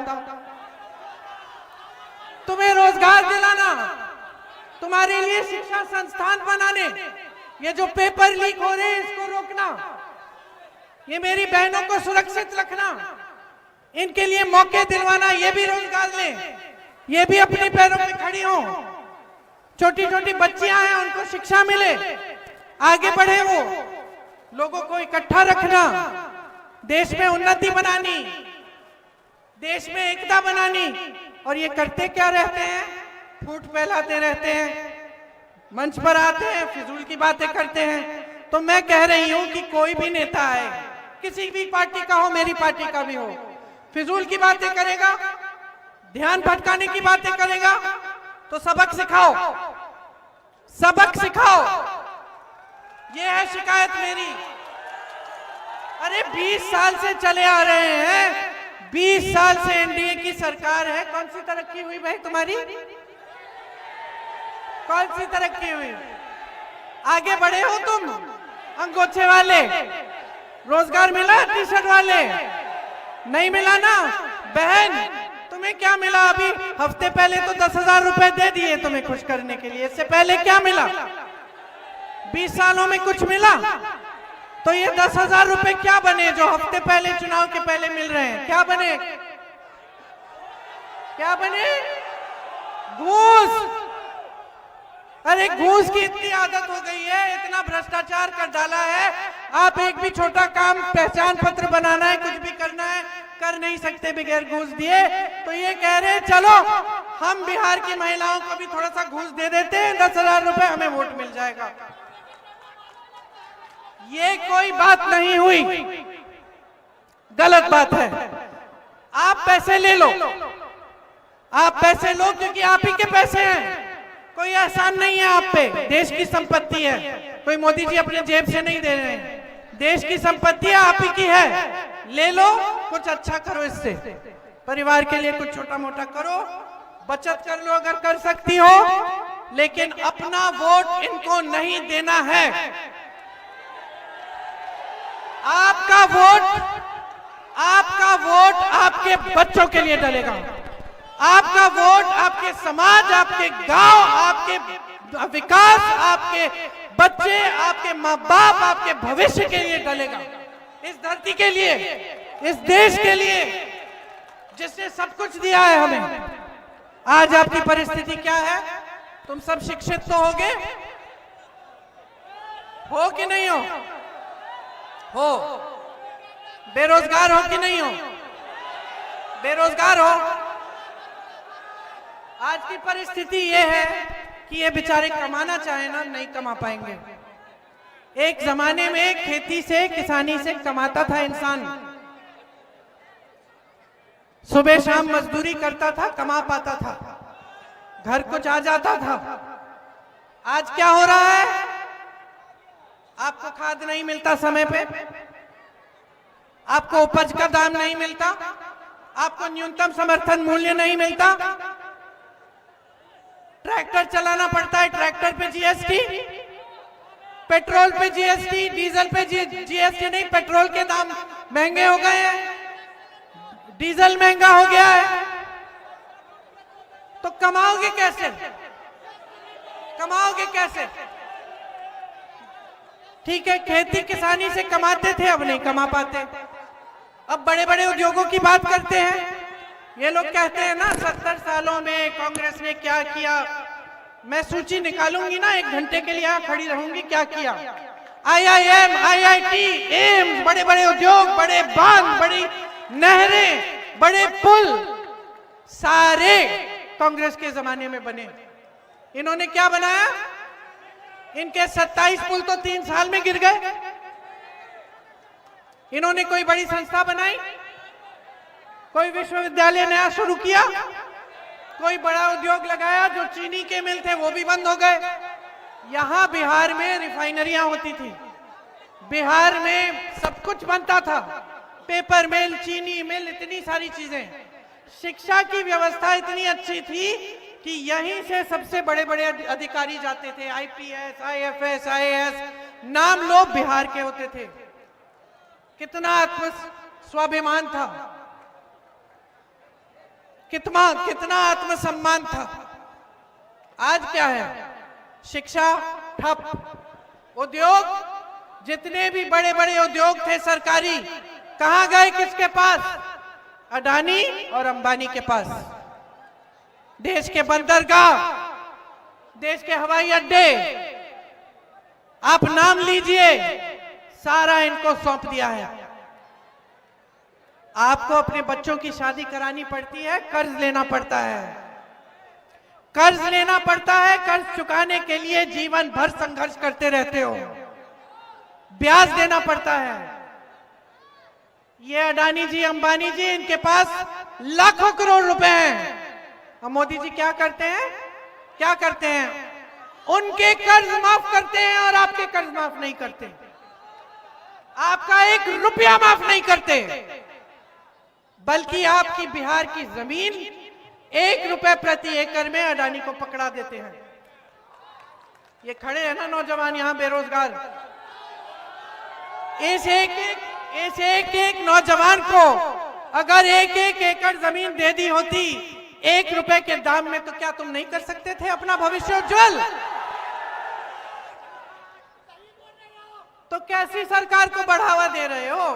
20 साल से चले जा रहे हैं, करे जा रहे हैं। अब अंतिम वो आ गया है कि अब वोट चोरी भी शुरू, क्योंकि जानते हैं कि अब जनता पहचान रही है, जनता सच्चाई देख रही है, जनता जानती है कि भाजपा के बड़े से बड़े नेता मंच पर आकर झूठ ही बोल रहे हैं। समझ गई है जनता सब कुछ। जनता का ये हाल कर दिया है कि यहां से, बिहार से पलायन करके बाहर जाना पड़ता है। ये कोई आसान काम है? कल तुम लोगों को जाना पड़ा है, अभी तो तुम बहुत नौजवान हो, 2-3 साल में जाना पड़ेगा। यहां तो तुम्हें रोजगार मिल नहीं रहा है। जब तुम जाओगे बड़े शहर में, किसी को नहीं जानोगे। बड़े शहर में लाखों करोड़ों लोग होते हैं, कोई किसी को नहीं मानता, कोई अपना नहीं होता है, कोई अपना नहीं होता है। आप जानते हैं, मेरे से अच्छी तरह जानते हैं। वहां जाओगे, कहीं एक कमरा मिल जाएगा, उसमें 8-10 लोग इकट्ठे रहोगे। जाओगे, मजदूरी ढूंढोगे, कोई नौकरी ढूंढोगे, कोई भी वेतन दे, कितना भी पैसा दे, बोलोगे कोई बात नहीं, थोड़ा तो कमा लेंगे, चलो कर लेते हैं, नौकरी मिल रही है, मजबूरी है। नौकरी करोगे, पसीना बहाओगे, थोड़ा सा बच जाएगा, घर भेजा करोगे। परिवार को देखोगे नहीं। जो शादीशुदा है वो अपनी बीवी को छोड़ के जाता है, अपने बच्चों को छोड़ के जाता है। जो यहाँ पे परिवार संघर्ष करता है वो अकेला करता है। ये मेरी बहनें हैं, जिसके पति पलायन करके गए हैं, मैं जानती हूँ, अकेली हो, अकेले संघर्ष करना पड़ता है।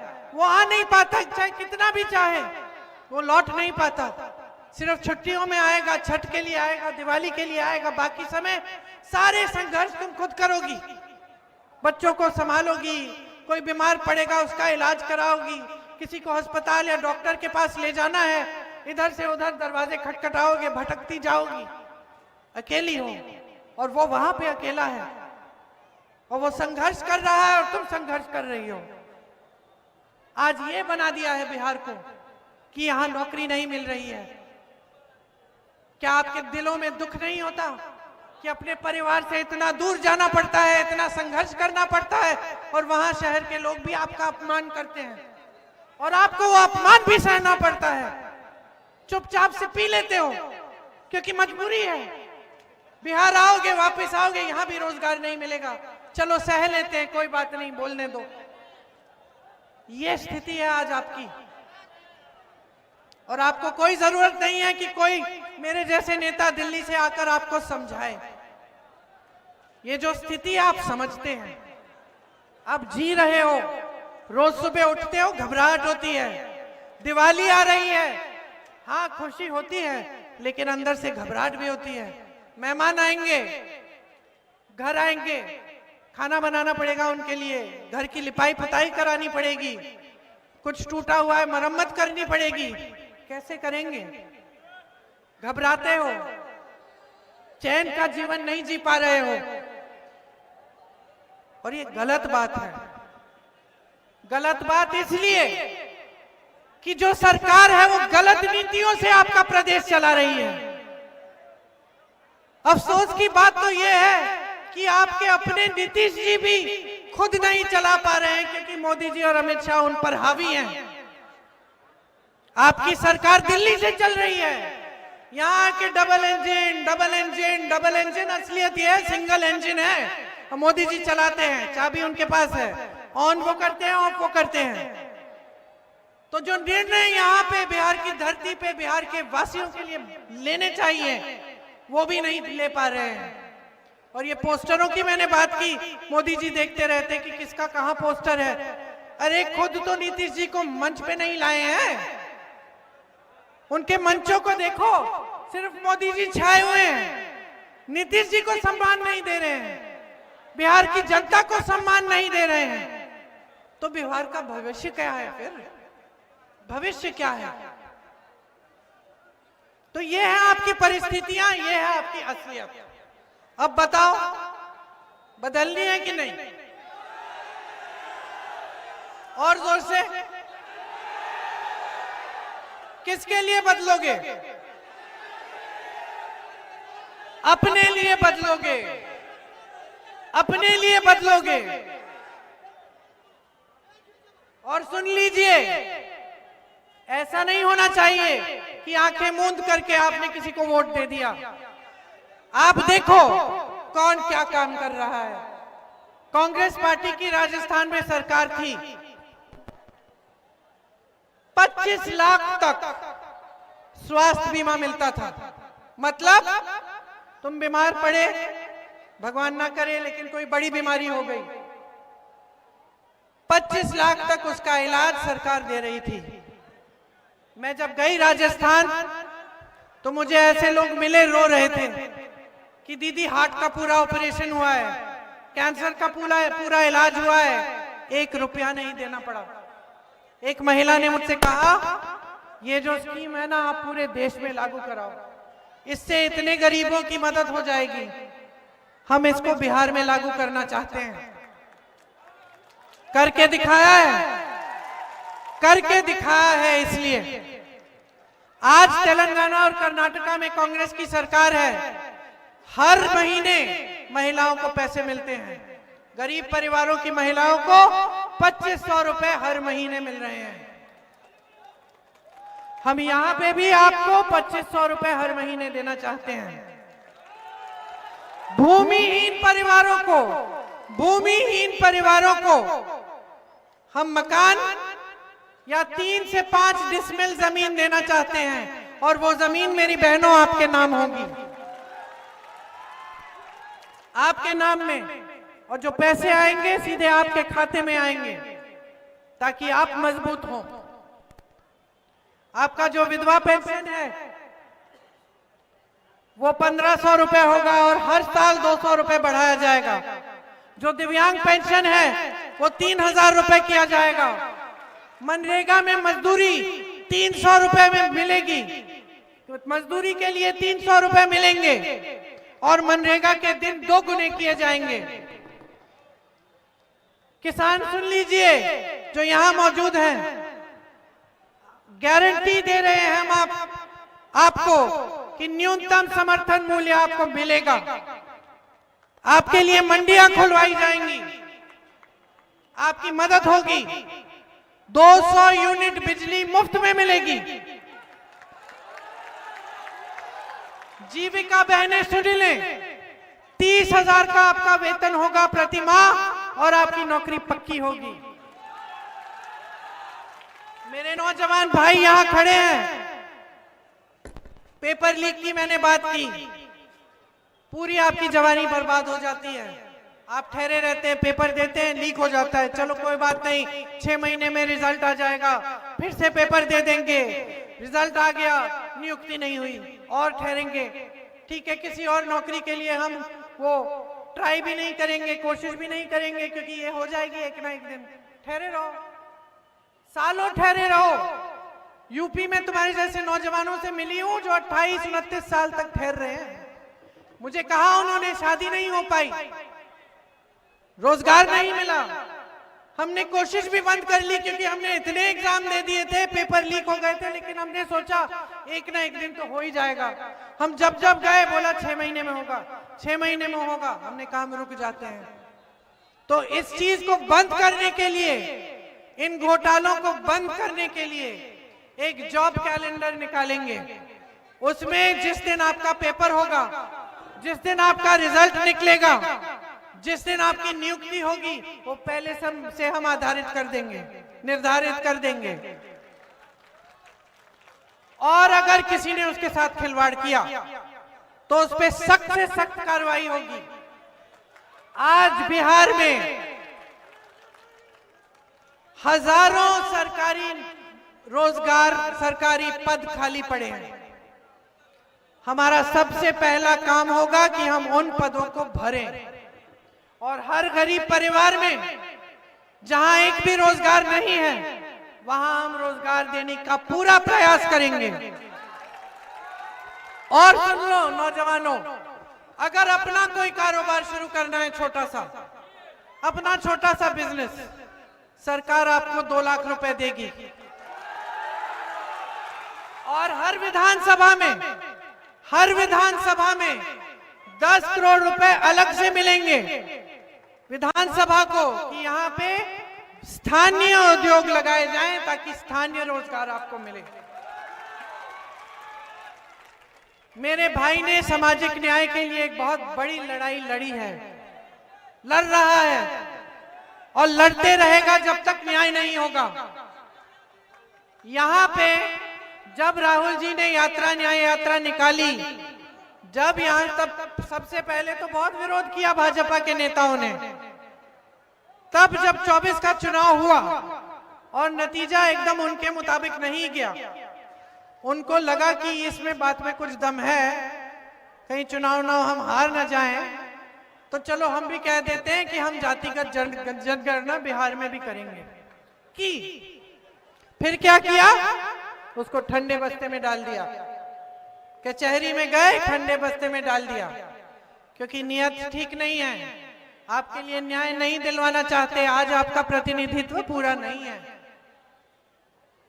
पिछड़ी अति पिछड़ी जातियों का, दलितों का ठीक ढंग से प्रतिनिधित्व नहीं है, चाहे जहां भी आप देखें। इसको ठीक करना है, न्याय दिलवाना है।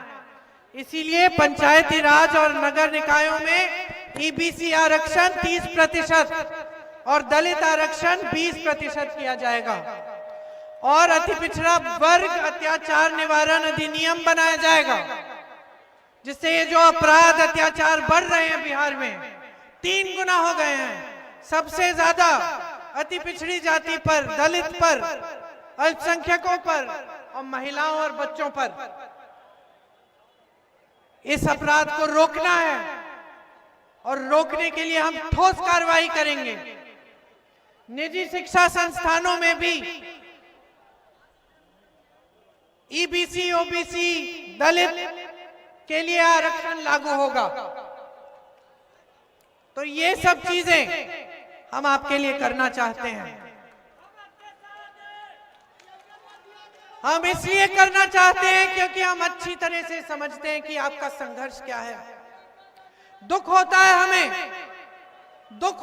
हमें कि इतनी महान धरती, इतनी महान जनता, आपकी तरह किसी के पास काबिलियत नहीं है। जिस तरह से आप काम करना जानते हैं कोई नहीं जानता है। जिस तरह से आप दिन रात एक करके किसी न किसी तरह से अपने परिवारों के लिए कमा रहे हो, हम समझते हैं। हम चाहते हैं कि आपका विकास हो, कि बिहार फिर से बुलंद हो, कि बिहार की ये धरती फिर से खुशहाल हो और कि ये लूट बंद हो, ये भ्रष्टाचार खत्म हो और ये जो वोट चोरी इन्होंने शुरू की है इस पे रोक लगे। तो समझ लीजिए ये सारी बातें, और जब आप जाएंगे वोट डालने के लिए मेरी बातों को अच्छी तरह याद रखना।